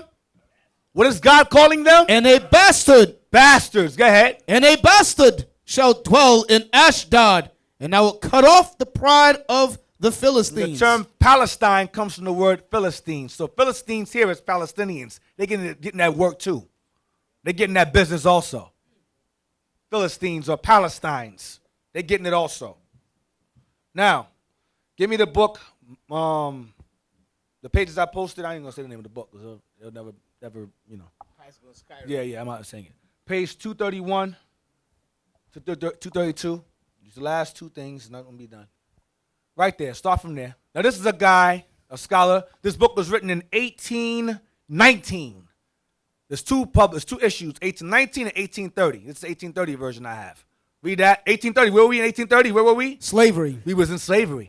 So this book was not allowed for us to have. In the 1930s, we weren't allowed in libraries to read them either. 1830s. Watch what they say here. Esau's descendants are the subjects of extensive traditions, in which the rabbis, with an effrontery at which we should wonder in any other men, have set at defiance all authentic history and accurate chronology. So this guy is disagreeing with what he read regarding the rabbis and their understanding of Esau's descendants and the subjects of such, their descendants. You understand? So he's arguing it, but he's going to list things that rabbis or us, the Israelites, were saying about them throughout time. Middle Ages and so forth, the Bible, Middle Ages and all of that. He's going to say, it don't make no sense. It doesn't go with chronology. That's what he says, but it does. Right. Go ahead. These representations, the fallacy of which will be too obvious to require being pointed out. So he's saying, I don't got to point out the falseness in what these guys are saying, but I'm going to list it anyway. Nothing false. He's trying to throw you off with this. Go ahead, that Jedi mind trick. Go ahead. Maybe briefly comprised under the following heads. Now remember, he's writing this not to us. This is regarding scholars among themselves. Watch, number one, watch. First, that the descendants of Esau, the sworn enemies of the descendants of Jacob, even to the end of the world. We are enemies unto the end of the world. Damn. Go ahead. Were at first a small nation. They are small, but despised. Small, go ahead. Inhabiting Mount Seir and the adjacent country. Contiguous to the land of Canaan. They were our neighbors. Go ahead. That they were easily confined within their own limits, as long as the Israelites enjoyed a great and formidable empire in Canaan. David and Solomon, go ahead. As long as he did good, they remained confined to that limit. Go ahead. But that after the powerful republic of the 12 tribes were destroyed by the Assyrians and Babylonians. That's today. Go ahead. They wonderfully increased in numbers and strength. Edom got stronger when we fell. Go ahead. Extending their dominion toward the west. Go ahead. Spread their colonies far and wide. And did what? Subjugated Italy. And they took Italy over. They took Rome over. Go ahead. Subjugated Italy, founded Rome. And the Roman Empire. At length entirely overturned the Jewish state. Overthrew us. Remember, so that they took the tail of the dragon, took the third part of the stars of heaven. Go ahead. Which had been restored after the termination of the Babylonian captivity. The second temple being destroyed by Titus Vespasian. And that in the present day. In the present day, what do? Professing the religion of Jesus of Nazareth. They profess to be Christians. Go ahead. Which they were the first of all nations to embrace. Christianity, the first. Go ahead. They hold the dominion over all Europe. What do they do today, presently? They hold the dominion over all Europe. Oh, they hold dominion over all Europe. Go ahead. Esau detaining in captivity his brother Jacob. When? At least as far as regards the tribe of Judah. So Edom has Judah in possession today. Go ahead. Till his Messiah ben David shall appear. So Christ shows up. Secondly, watch this. Secondly, that the prophecies of the prophets against Esau, Edom, Seir, and the cities of Edom. Next page.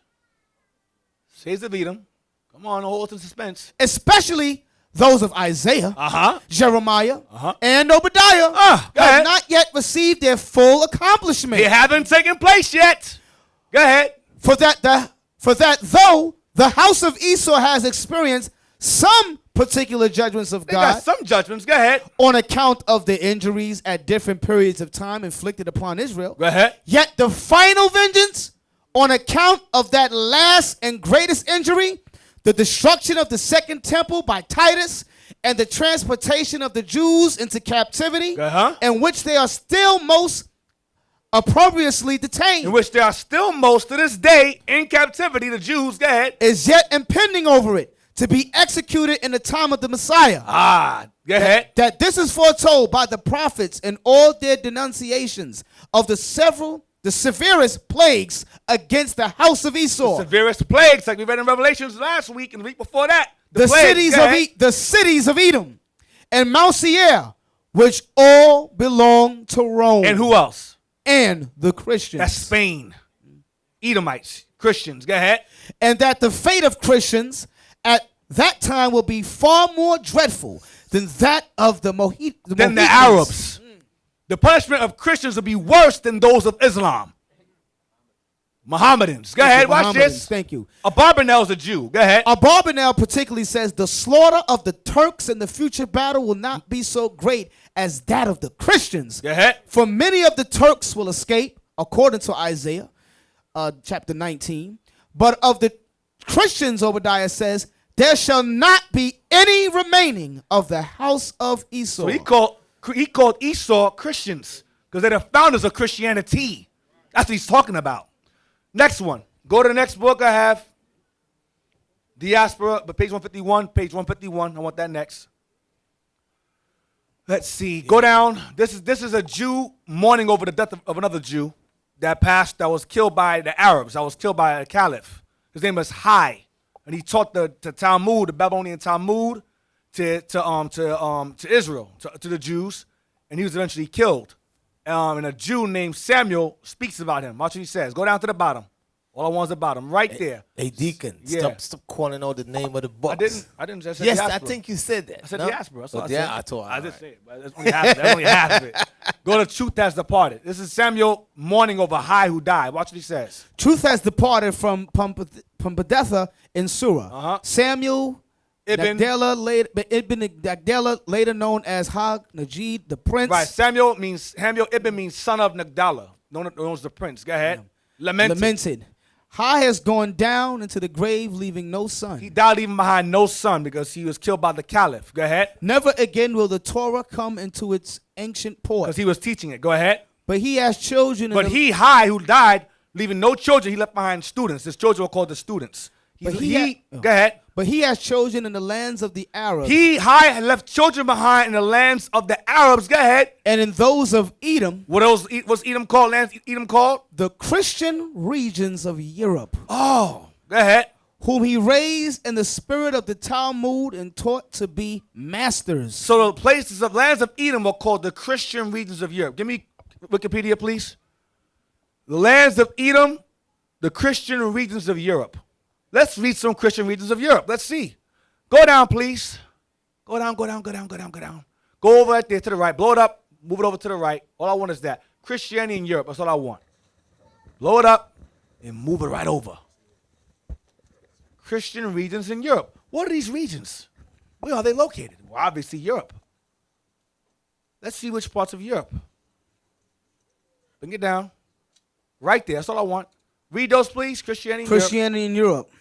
Malta, Moldova, Armenia, Romania, the Vatican City, San Marino, Portugal, Liechtenstein, Ireland, Serbia, Croatia, Poland, Iceland, Finland, Austria, Hungary, Bulgaria, Italy, Denmark, Ukraine, Norway, Slovakia, Monaco, Greece, Georgia, Andorra, Lithuania, Luxembourg, Belarus, Switzerland, Cyprus, Russia, Montenegro, Slovenia, Spain, France, Belgium, United Kingdom, Sweden, Germany, Netherlands, Bosnia and Herzegovina, Latvia, and North Macedonia. What do all these things have in common?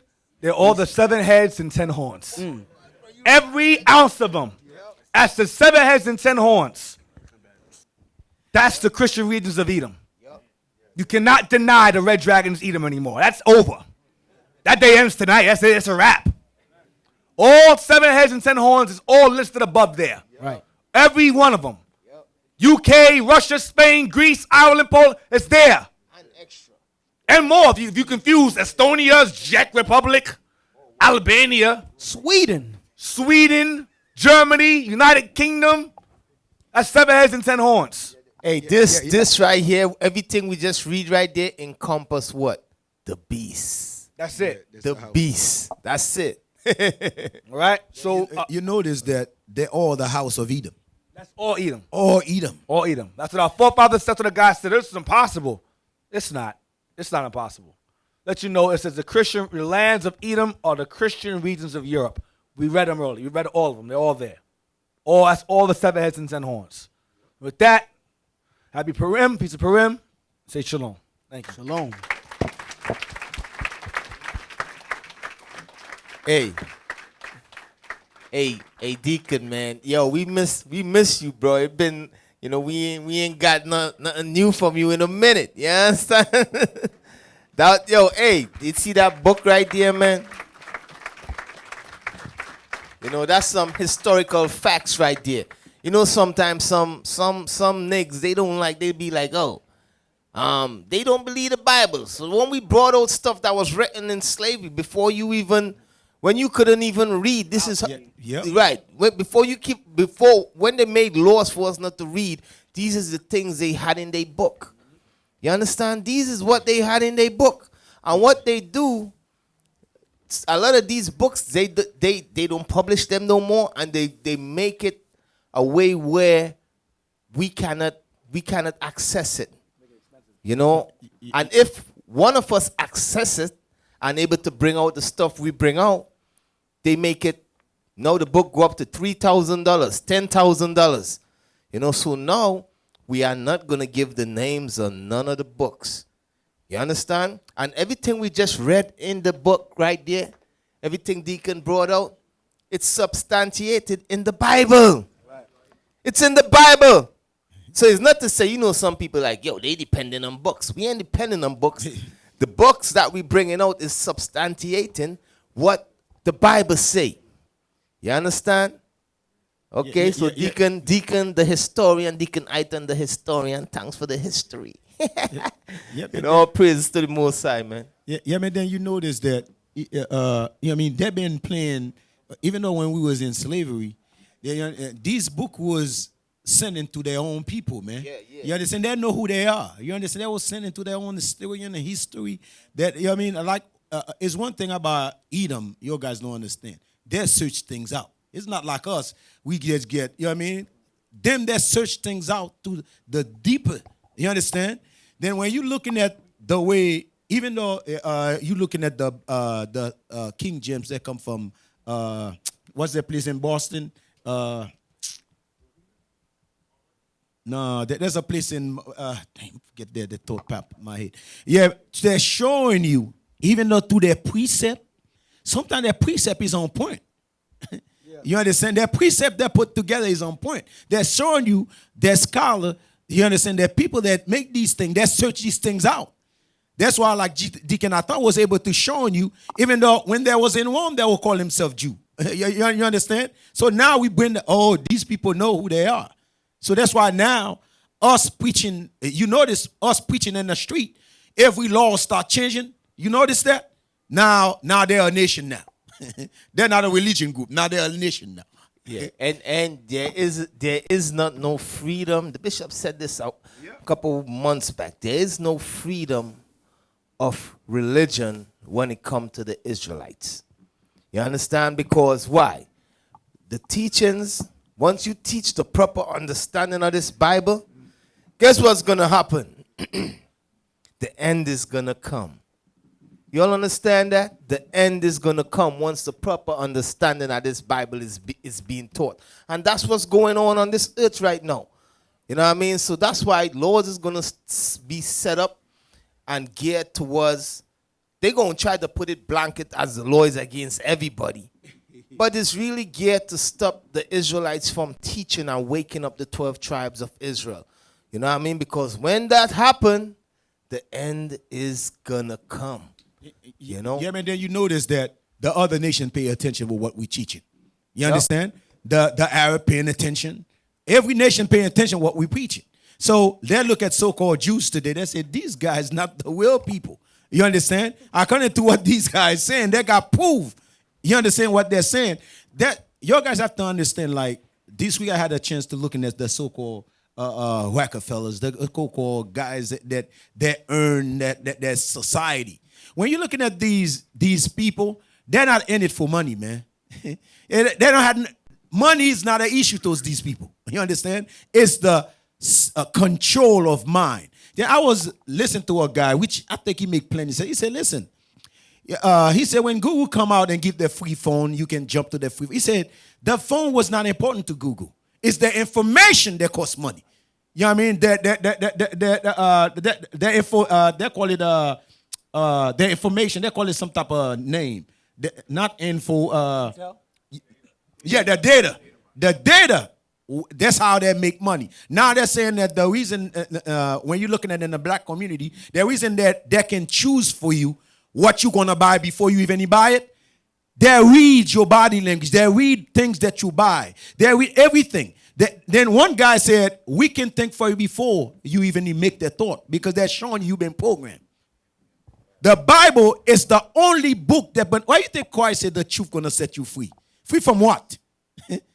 You've been bound under demon, get me the scripture. Is that Ephesians? We're not fighting against flesh and blood. Yeah, let me get that verse right here. Hold on, Deacon. Yeah. Yeah. I see. Yeah. You ain't right, Deacon. I'm done. I'm going to say Ephesians chapter 6. Get me that Ephesians, man. Ephesians chapter 6, verse 12. I'm going to take the ASAP position right now. Go ahead. For we wrestle not against flesh and blood, but against principalities, against powers, against the rulers of the darkness of this world, against spiritual wickedness in high places. Now let's read it slow now.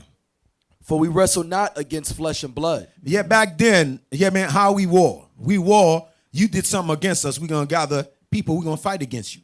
You understand? Flesh and blood. You understand? But this fight is not against flesh and blood. I want you guys to pay attention to what he's saying. Because we don't have power to fight these men. His technology, the way he move, we can see that the house, all he going to hit is one person. You understand? While we sitting together. So his system is above every system. Listen to what the Lord said. Go ahead. But against principalities, against powers. And what? Against the rulers of the darkness of this world. That's what America is. The ruler against darkness of this world. That's what the white man is. It's the ruler over the darkness. We in the system is darkness. You understand? Go ahead. Against spiritual wickedness in high places. You see that? That's what the white man is. You understand? Wicked spirit. You understand? That's what they are. They are wicked spirit. They're doing things that you and I, if the Lord would have opened our eyes to see what the white men do, you would say, oh, whoa, hold on now. You understand? But these are the people that we give honor to. You understand? They're training our mind, training our understanding. Then now when we're looking at them like the Bible, when you read the Bible like the deacon just went out, the history, they're showing you these people know who they are. They're showing you they used to send a book for each other, like gift. Oh, no, this is what happened. This is what's going on. While we were still in shackles and chain. So the Lord is telling us that it's time for us to wake up. But this fight is not our fight. It's the Lord's fight. You understand? This fight is not our fight. As long as we preaching this Bible, these elements, like the deacon just said, the angel's going to be active. You understand? They're going to do their thing. Right. Hey, I'm bringing out this one scripture and close it down, right? You see that? One scripture. I ain't going keep you all long. You understand? No, I'm go to Mark 10 and 25. It go with exactly what you was touching on early on concerning. Remember, you was bringing up what was taking place in Jersey. You know, the regenification that Amalek or the bastards is doing. You know what I mean? That they are doing in Jersey. Now, the reason I'm trying to prepare you brothers and sisters' mind for what we trying to do in the future. You know, because what you see they are doing, guess what? We could do that. But it's all about us working as a collective and working together and getting rid of that neg spirit that's amongst us. You know, because once we put our mind together, we could do anything. We could do anything, man. You know, you see, these community, we could move into these community and get all these abandoned buildings and fix them up and turn it into our community, an Israelite community. We could do that all over the states of America, in all these different states. We could do that. You know what I mean? We could take things to, let me tell you all something. In this truth, there is different levels. You understand? There is different levels in this truth. And right now, we could only but feed, spoon you all certain things. Because the way how we think is different. You understand? Like some things, Deacon, they don't understand. The bishop, he see the vision and he show us the vision. You know what I mean? But we can't really, certain things we can't set it up as yet. Certain things we can't do it as yet because a lot of you brothers and sisters ain't ready. You understand? You all ain't ready as yet. You know? But read that scripture for me. I want to show you all something. Mark chapter 10, verse 29. And Jesus answered and said, Verily I say unto you, there is no man that have left house or brethren, or sisters, or father, or mother, or wife. Or no, children. Mark start at verse 25. Okay, Mark chapter 10, verse 25. It is easier for a camel to go through the eye of a needle than for a rich man to enter into the kingdom of God. So it's talking about a rich man entering into the kingdom of God, right? It says it's easier for a camel to go through the eye of a needle. That's like the eye of a needle is a tin gate. You know, they used to take the camel through. It was very hard doing it. But guess what? The camel used to go through, though. You understand? But keep on reading. And they were astonished out of measure, saying among themselves, who then can be saved? So who then gonna be saved? If it's so hard for a brother that got some money to enter into the kingdom, who gonna be saved? And nobody gonna be saved. You know, read on. And Jesus looking upon them saith, with men it is impossible, but not with God. This is what you all gotta understand. With men, you all look at some things, it's impossible. But once God is dealing with you and you put God first, brothers and sisters, we could do anything on this planet Earth, man. We could do anything once God is rolling with us. Nothing is impossible once God is rolling with us. That's the state of mind I want you brothers and sisters, you brothers and sisters have to have. Read on. For with God all things are possible. What? For with God all things are possible. Meaning we could do anything. Once we put our mind state and God is rolling with us. Is God rolling with us? Yes, sir. Exactly. If God wasn't rolling with us, the enemy would have been done, destroyed us, and trampled over us. You understand? But the reason why we still standing here today is because God is rolling with us. Read on. Then Peter began to say unto him, Lo, we have left all and have followed thee. So Peter said, listen, I gave up everything to follow after you. Read on. And Jesus answered and said, Verily I say unto you, there is no man that have left house or brethren or sisters or father or mother or wife or children or lands for my sake and the gospel's, but he shall receive an hundredfold. He shall what? But he shall receive an hundredfold. So the scripture says, if you leave your house, land, riches, kids, whatever you leave, you understand? Christ said, whatever you leave to follow after me, you're going to receive what? But he shall receive an hundredfold. You're going to receive a hundredfold. Now in this time. When? Now in this time. When? Now in this time. We, as I tell you all, is different levels in this truth. You understand? It's different levels in this truth. It says you're going to receive 100 folds when? Now in this time. So what is Christ saying about this time? Some people going to be what? They're going to be, because remember it start off saying that it's hard for a rich man to enter into the kingdom, right? But then Peter said, listen, the apostle said, we give up everything and follow after you.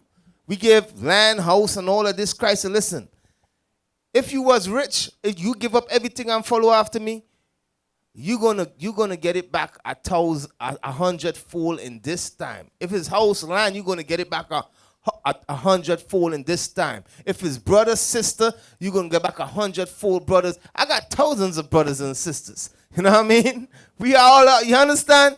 So whatever family members I gave up in the world, I got 1,000 more. You understand? The only level we ain't reaches yet, you know, is the house and the house and lands. You understand? The reason why God didn't put us on that level as yet, because the most I want to make sure we could handle it spiritually. There should be no covetous spirit amongst us and so forth. You understand? So read on. Read that again. But he shall receive 100-fold now in this time. In this time, read on. Houses and brethren. Houses and brethren, read on. And sisters. And sisters, read and on. Mothers. And what? And mothers. And mothers, read on. And children. And children. You know how much children I got? I got a bunch of, you know, all these young brothers and sisters coming for us for advice. You understand? Read on. It says, and lands. And what? And lands. And lands. With persecutions. But what's going to happen while we getting all these things, brothers and sisters? We going to be persecuted. Meaning Esau going to be coming at us. We going to go through persecution. We going to get lands. We going to get new brothers and all of that, but 100-fold. But listen, we going to go through persecution. They going to lie on us. Esau going to be coming after us. You understand? So that's why I'm saying, because in getting these things, what's going to happen? In getting these things, we start to create communities. You know, we start doing certain things. Remember, Christ said the kingdom of heaven is within you. You know, so now you think Esau is going to sit back and see us building a kingdom within a kingdom and setting up certain things to be self-sufficient amongst ourselves? You know what I mean? That's where the persecution going to come in. Esau going to say, we got to stop these dudes. We got to stop these Negroes.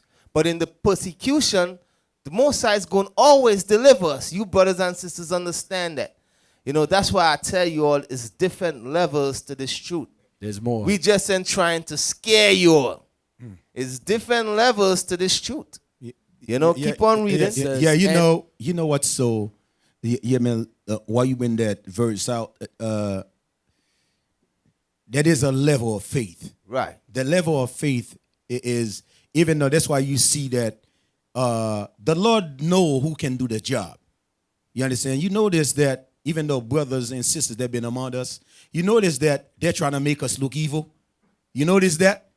Those are the part of the persecution as well.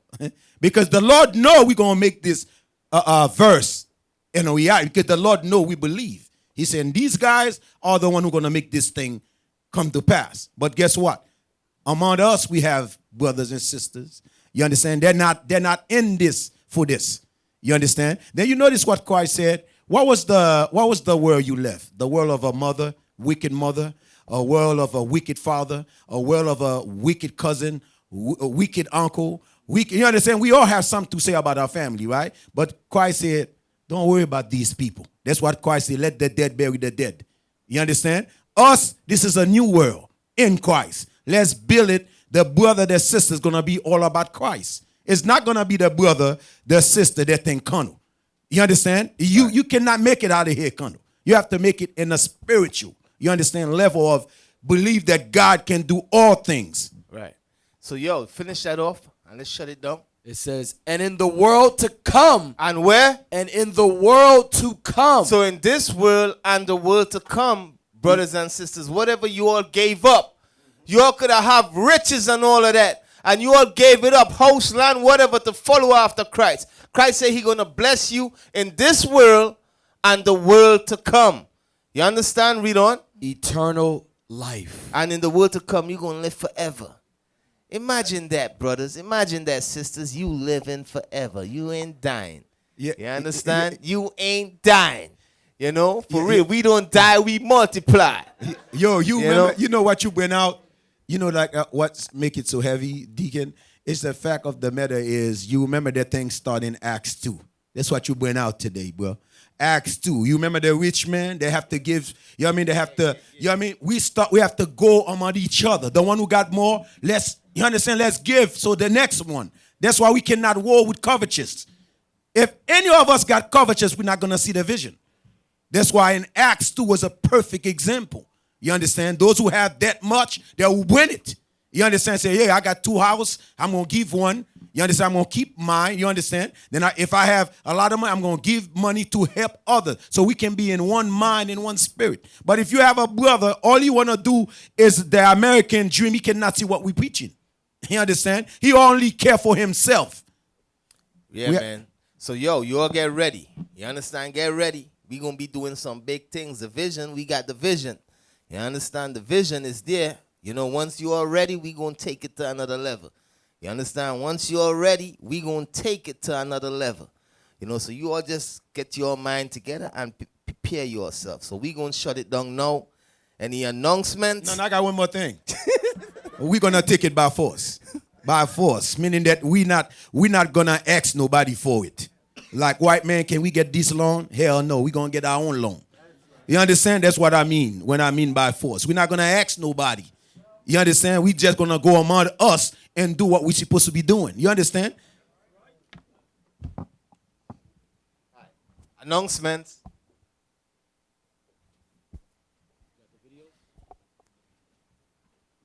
Passover video. You already know it's going down, Israel. All praises. Charlotte, North Carolina. The real Passover. Everybody clap your hands for yourself. Say it again.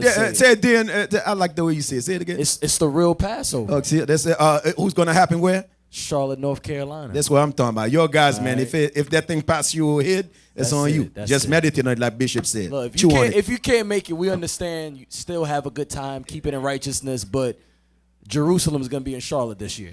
All right? Let's play the video.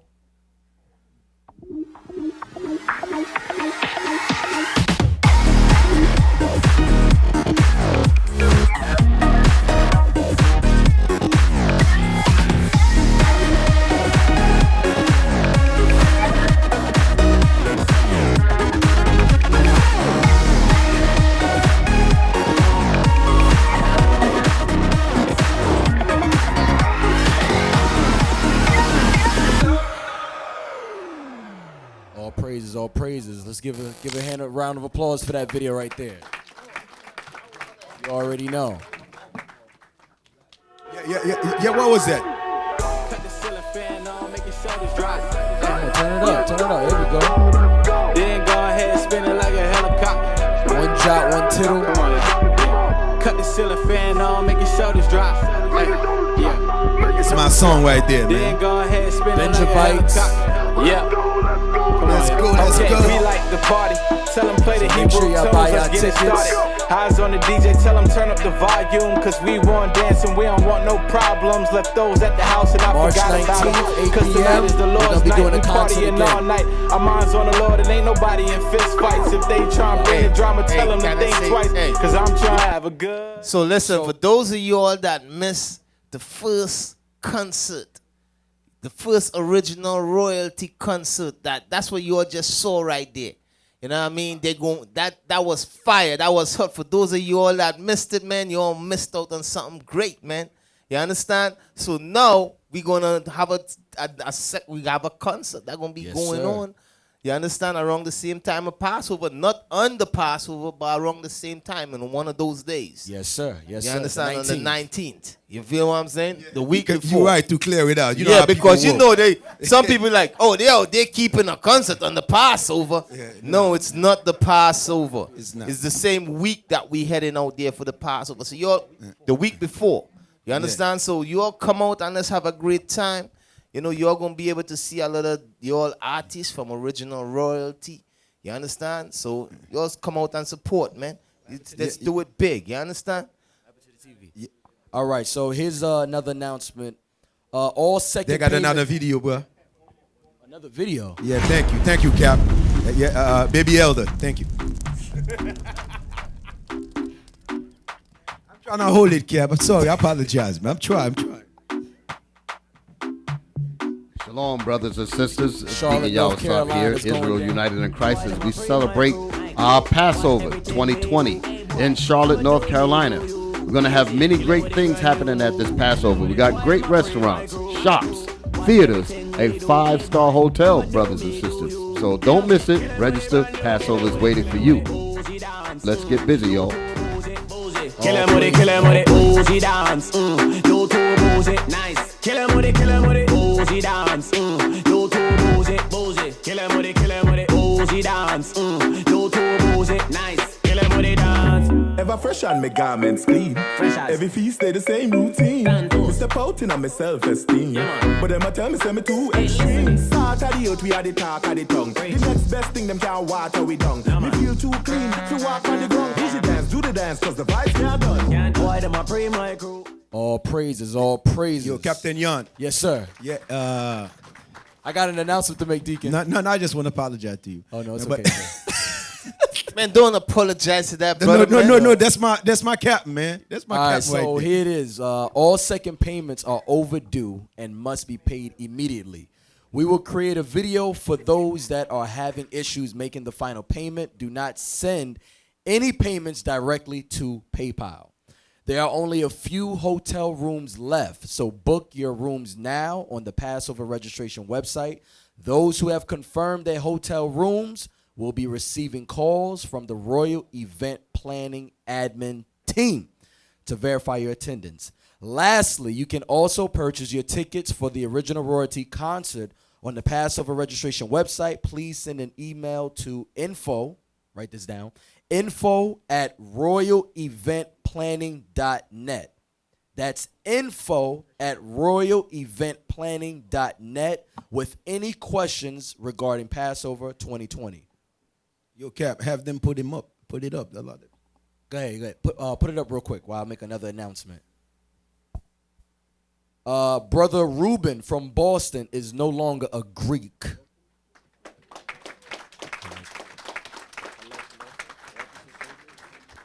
I'm from where? From Boston. Brother Reuben from Boston. Officer Halez from Austin is no longer an Ephesian.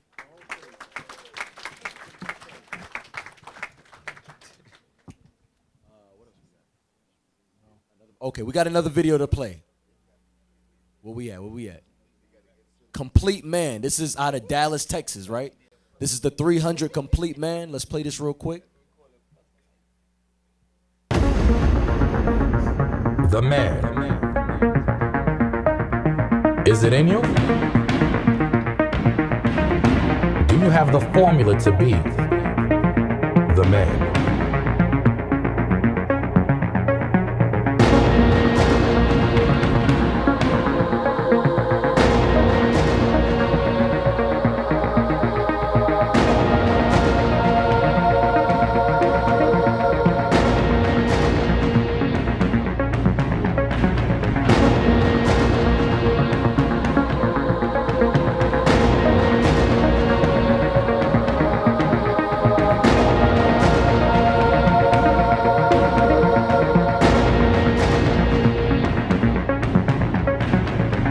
All of us have a certain area in our faith where we lack. Some of us we're good on the street, we're powerful on the street, we can break down the history of the nations and all that. But then you come home, and your personal life is a mess. You can't keep a job, you don't get along well with others, your wife hates your guts. And you're like, what's going on? I'm bad on the street, you bad to the bone on the street, brother. On video, you look good. But guess what? Personally, you effed up. Because you ain't got it all together. So that's what today's class is going to talk about. Perfecting that which is lacking in our faith. Prepare yourself to reach. Reach for success. To humble down to success. Are you a man? Are you complete?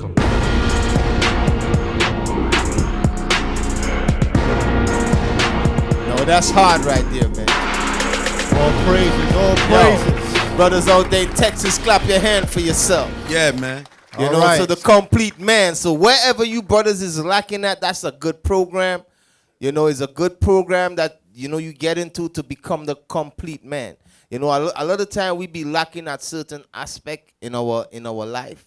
You understand? You know, so that's what this program help you to do. You understand? To become that fully complete man. You know, you might be on the street teaching the scriptures good, teaching the people, but when you go home, you ain't You know, you don't know how to handle that scene with your wife and your kids. You feel me? So the complete man teach you all of that, and it's different from the man of valor, right? Right. Correct. It's different from the man of valor. This is basically teaching you how to keep a job, how to get a job. It's teaching you to be a responsible man. Yeah, you know, because, hold on, that scripture, remember that scripture we read early on, where Christ said, you know, in this life, you're going to get, if you lose, 100-fold. are you going to get 100-fold? In order to do that, guess what? You got to be thinking like the perfect man. You got to come on that level where you can make decisions, business decisions and so forth for your nation. And that's what we're looking for, man. You know, that's what we're looking for. That's what we're doing. That's why we are threat. You know, for real. Yeah, you know what I like about the 300-man program is each these brothers, they was not thinking about their pocket. They was thinking about something to help Israel. Right. That's the first program I heard in Israel where people don't come to make money. You know what I mean? That's what I love about the 300 program. Because these brothers, they're not selfish.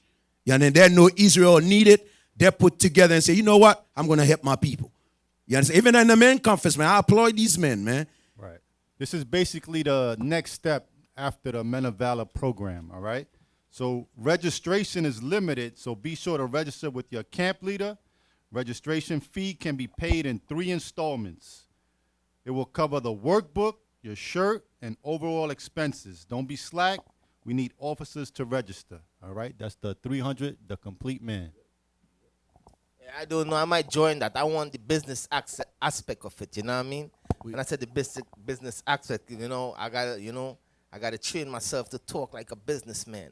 You know, like, listen, The man, suit. Put that suit on. Because, you know, I'll be around these high executives. I'll be like, yo, listen, man, this is what I need done. You know, I got to learn to train that. You understand what I'm saying? I got to learn that. I got to be complete. I'm not complete as yet.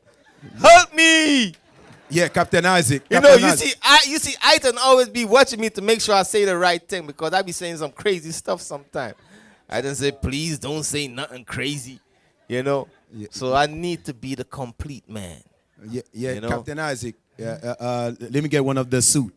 I see you, bro. Yeah, bro, I never wear a suit in my life. Wow. I'm telling you. Where you from again? I never, ever. Hey, the first Passover, Iton came in with a suit. If you see Iton with a suit, you know what I mean? I got to show you guys the picture. Yo, we got the pictures too, man. Iton came in with a suit. Yeah, you'll go ahead. You'll go ahead. I wanna go too long. All things have passed away, man. I'm new in Christ. Hey, Yo, I might rock the suit. I might rock a garment, yo. You know what I mean? I don't like the suit stuff. I don't know. But the suit is cool for business. You know, that's just me. Deacon Nathan, if I was you, I don't say nothing. Okay, if I put that picture up there, people going, I just hold my peace right now.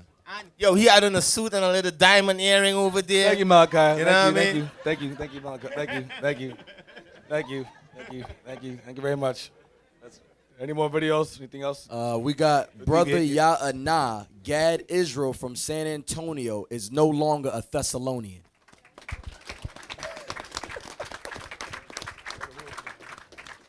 Yeah, so we could break bread and wine now. Oh, hold on, before we break bread. We got another video? Oh, we got a lot of video? Yeah, man. Baby, let me stop. All right. This next video is from Jackson, Mississippi. All right. They did a panel discussion with the local high school for Black History Month. Play the video. The complete video will be on their YouTube channel. All right. IUIC, Mississippi.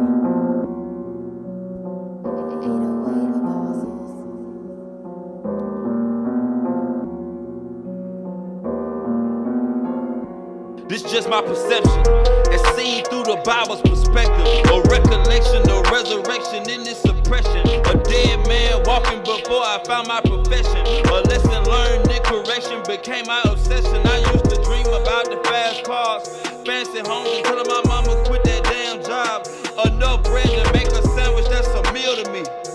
To walk right out of hell and try to heal the streets. Verse 14. Thou shalt not commit adultery. Stay with your wife. Sister, stay with your husband. That would destroy the STD rate in the black community. You understand that?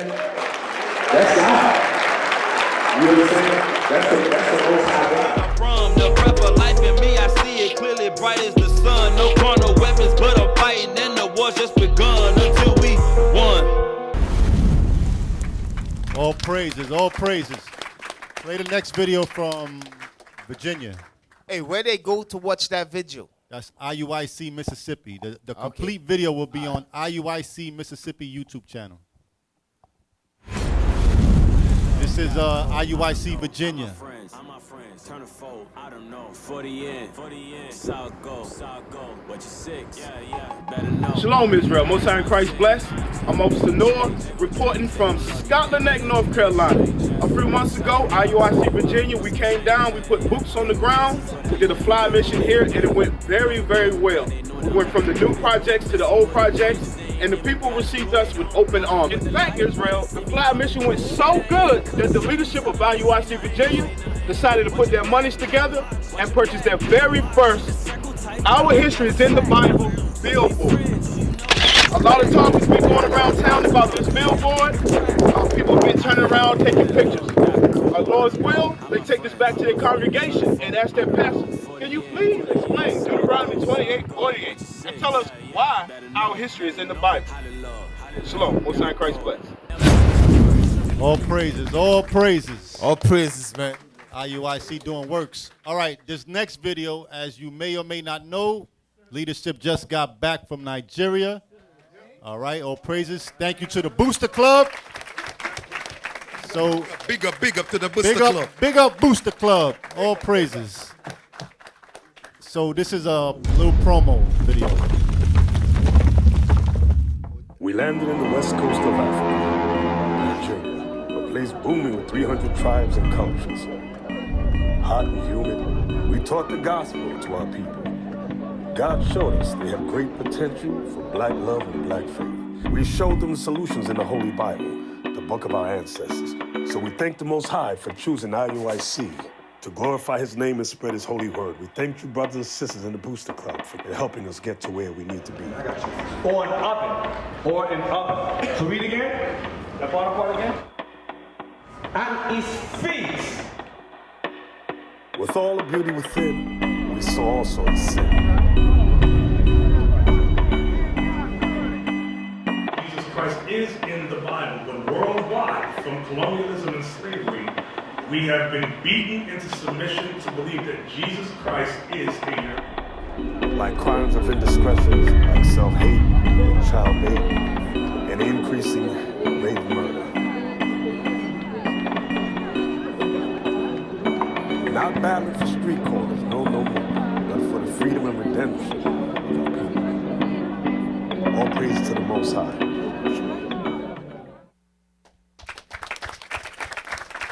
Yeah, hold on now, man. It's not over yet. We got to clap our hand for Deacon Arton, just make it to be international prophet.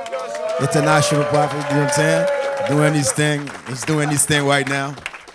So Deacon Iton is officially yeah, man, he got the wheel stamp. He got the wheel stamp. You know what I mean? So that's what's up. That's what's up. Okay. All right. Hey. First, go ahead. 1 Corinthians chapter 11, verse 23. For I have received of the Lord that which also I delivered unto you, that the Lord Jesus Christ, the same night which he was betrayed, took bread. And when he had given thanks, he brake it and said, take, eat. This is my body, which is broken for you. This do in remembrance of me. After the same manner also he took the cup when he had supped, saying, this cup is the New Testament in my blood. This do ye as oft as ye drink it in remembrance of me. For as often as ye eat this bread and drink this cup, ye do show the Lord's death till he come. Wherefore whosoever shall eat this bread and drink this cup of the Lord unworthily shall be guilty of the body and blood of the Lord. But let a man examine himself, and so let him eat of that bread and drink of that cup. For he that eateth and drinketh unworthily eateth and drinketh damnation to himself, not discerning the Lord's body. For this cause many are weak and sickly among you, and many sleep. Name of the Father and the Son, we say amen.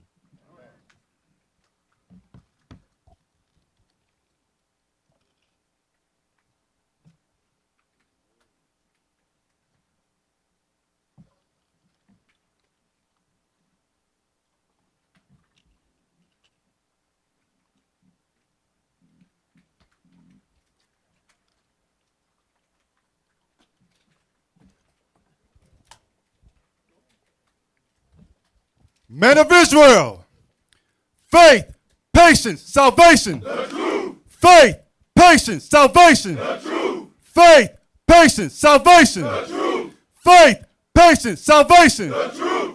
Who's the king? Christ. Who's the king? Christ. Who's the king? Christ. What color is he? Black. What color is he? Black. What color is he? Black. Who are we? Israelite. Who are we? Israelite. Who are we? Israelite. What time is it? Wartime. What time is it? Wartime. What time is it? Wartime. And finally, my brethren, be strong in the Lord. And above his might. His what? His might. His what? His might. His what? His might. His what? Yo. All praises, man. Hey, listen. No, hold on, Deacon. All praises, all praises. Yo, hold on, I want to deal with some brothers first. One thing. Yeah, we also want to tell Bishop Netanyahu we miss you, brother. I mean, we're going to keep you in our prayer, brother.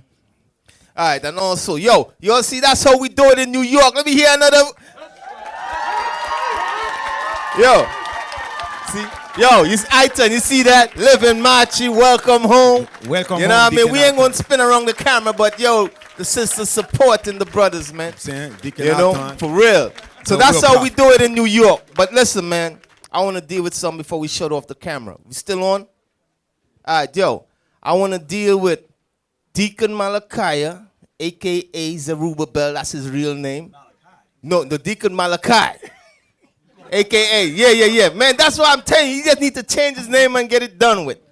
You know, I've got to deal with Deacon Malachi in Atlanta. What's his captain's name again? Amaziah, Shemaiah, you know, Aryeh, Barnabas. Yo, listen. Yo, them brothers was being disrespectful on Patient Saint last week, man. Yo, they was talking smack about New York and Philly. They was being disrespectful, man. You know, let me let these brothers know, man. You all, Riverdale. Yeah, Riverdale. Listen, Riverdale. You all respect headquarters, man. You know what I mean? Hey, next time they talk some loose stuff like that, we gonna write you brothers up, man. You know what I mean? We gonna write you brothers up. The whole of the Riverdale crew, Atlanta crew, from the deacon to the captain to the officer, all you, what we call it, what the show they do, Patient Saints Radio, man. You brothers respect headquarters, man. Talking about New York this and New York that, and you know what I mean? Hey, man, shout out to Patient Saint. Hey, listen. Shout out to Patient Saint. They can't forget where they came from. Yeah. Half the congregation is from New York. Exactly. Yo, listen.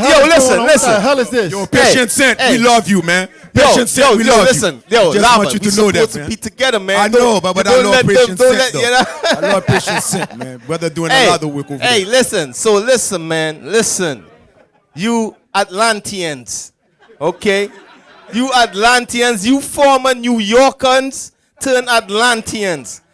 Don't forget where you come from, man. You make it in New York, you could make it anywhere in the world, man. You understand? Because you gotta, you gotta be a lion. You gotta be a lion to live in this jungle, New York, man. That's right. You know, you gotta be a survivor. Yeah. You understand? Yo, Deacon Malachi forgot. This is where he trained, man. Yeah, man, we trained. He trained in the concrete jungle. That's right, man. Before he went to Atlanta. That's right. We train you, brother. You know what I mean? We respect where we train you. So, yo, you better respect New York, man. I respect Philly too, you Amaziah. Because that's Deacon Iton State right there, man. That's where he had every. So respect Philly too, man. Yeah, Philly. So Philly, you we brothers, love you, Philly. We love you, Philly. So listen, and make sure you all report. I don't trust Laba. I don't trust Laba at all. Yo, you be switching up, man. We gonna I send love you to Philly, man. I love Connecticut, man. Philly. Yeah, I love Patient Saint. I just want y'all to man. know that. You understand? Anyway, I love you too, Deacon Malachi. I love New York. Hey, listen, you could make it in New York. You could make it anywhere else, man. You understand? New York breed.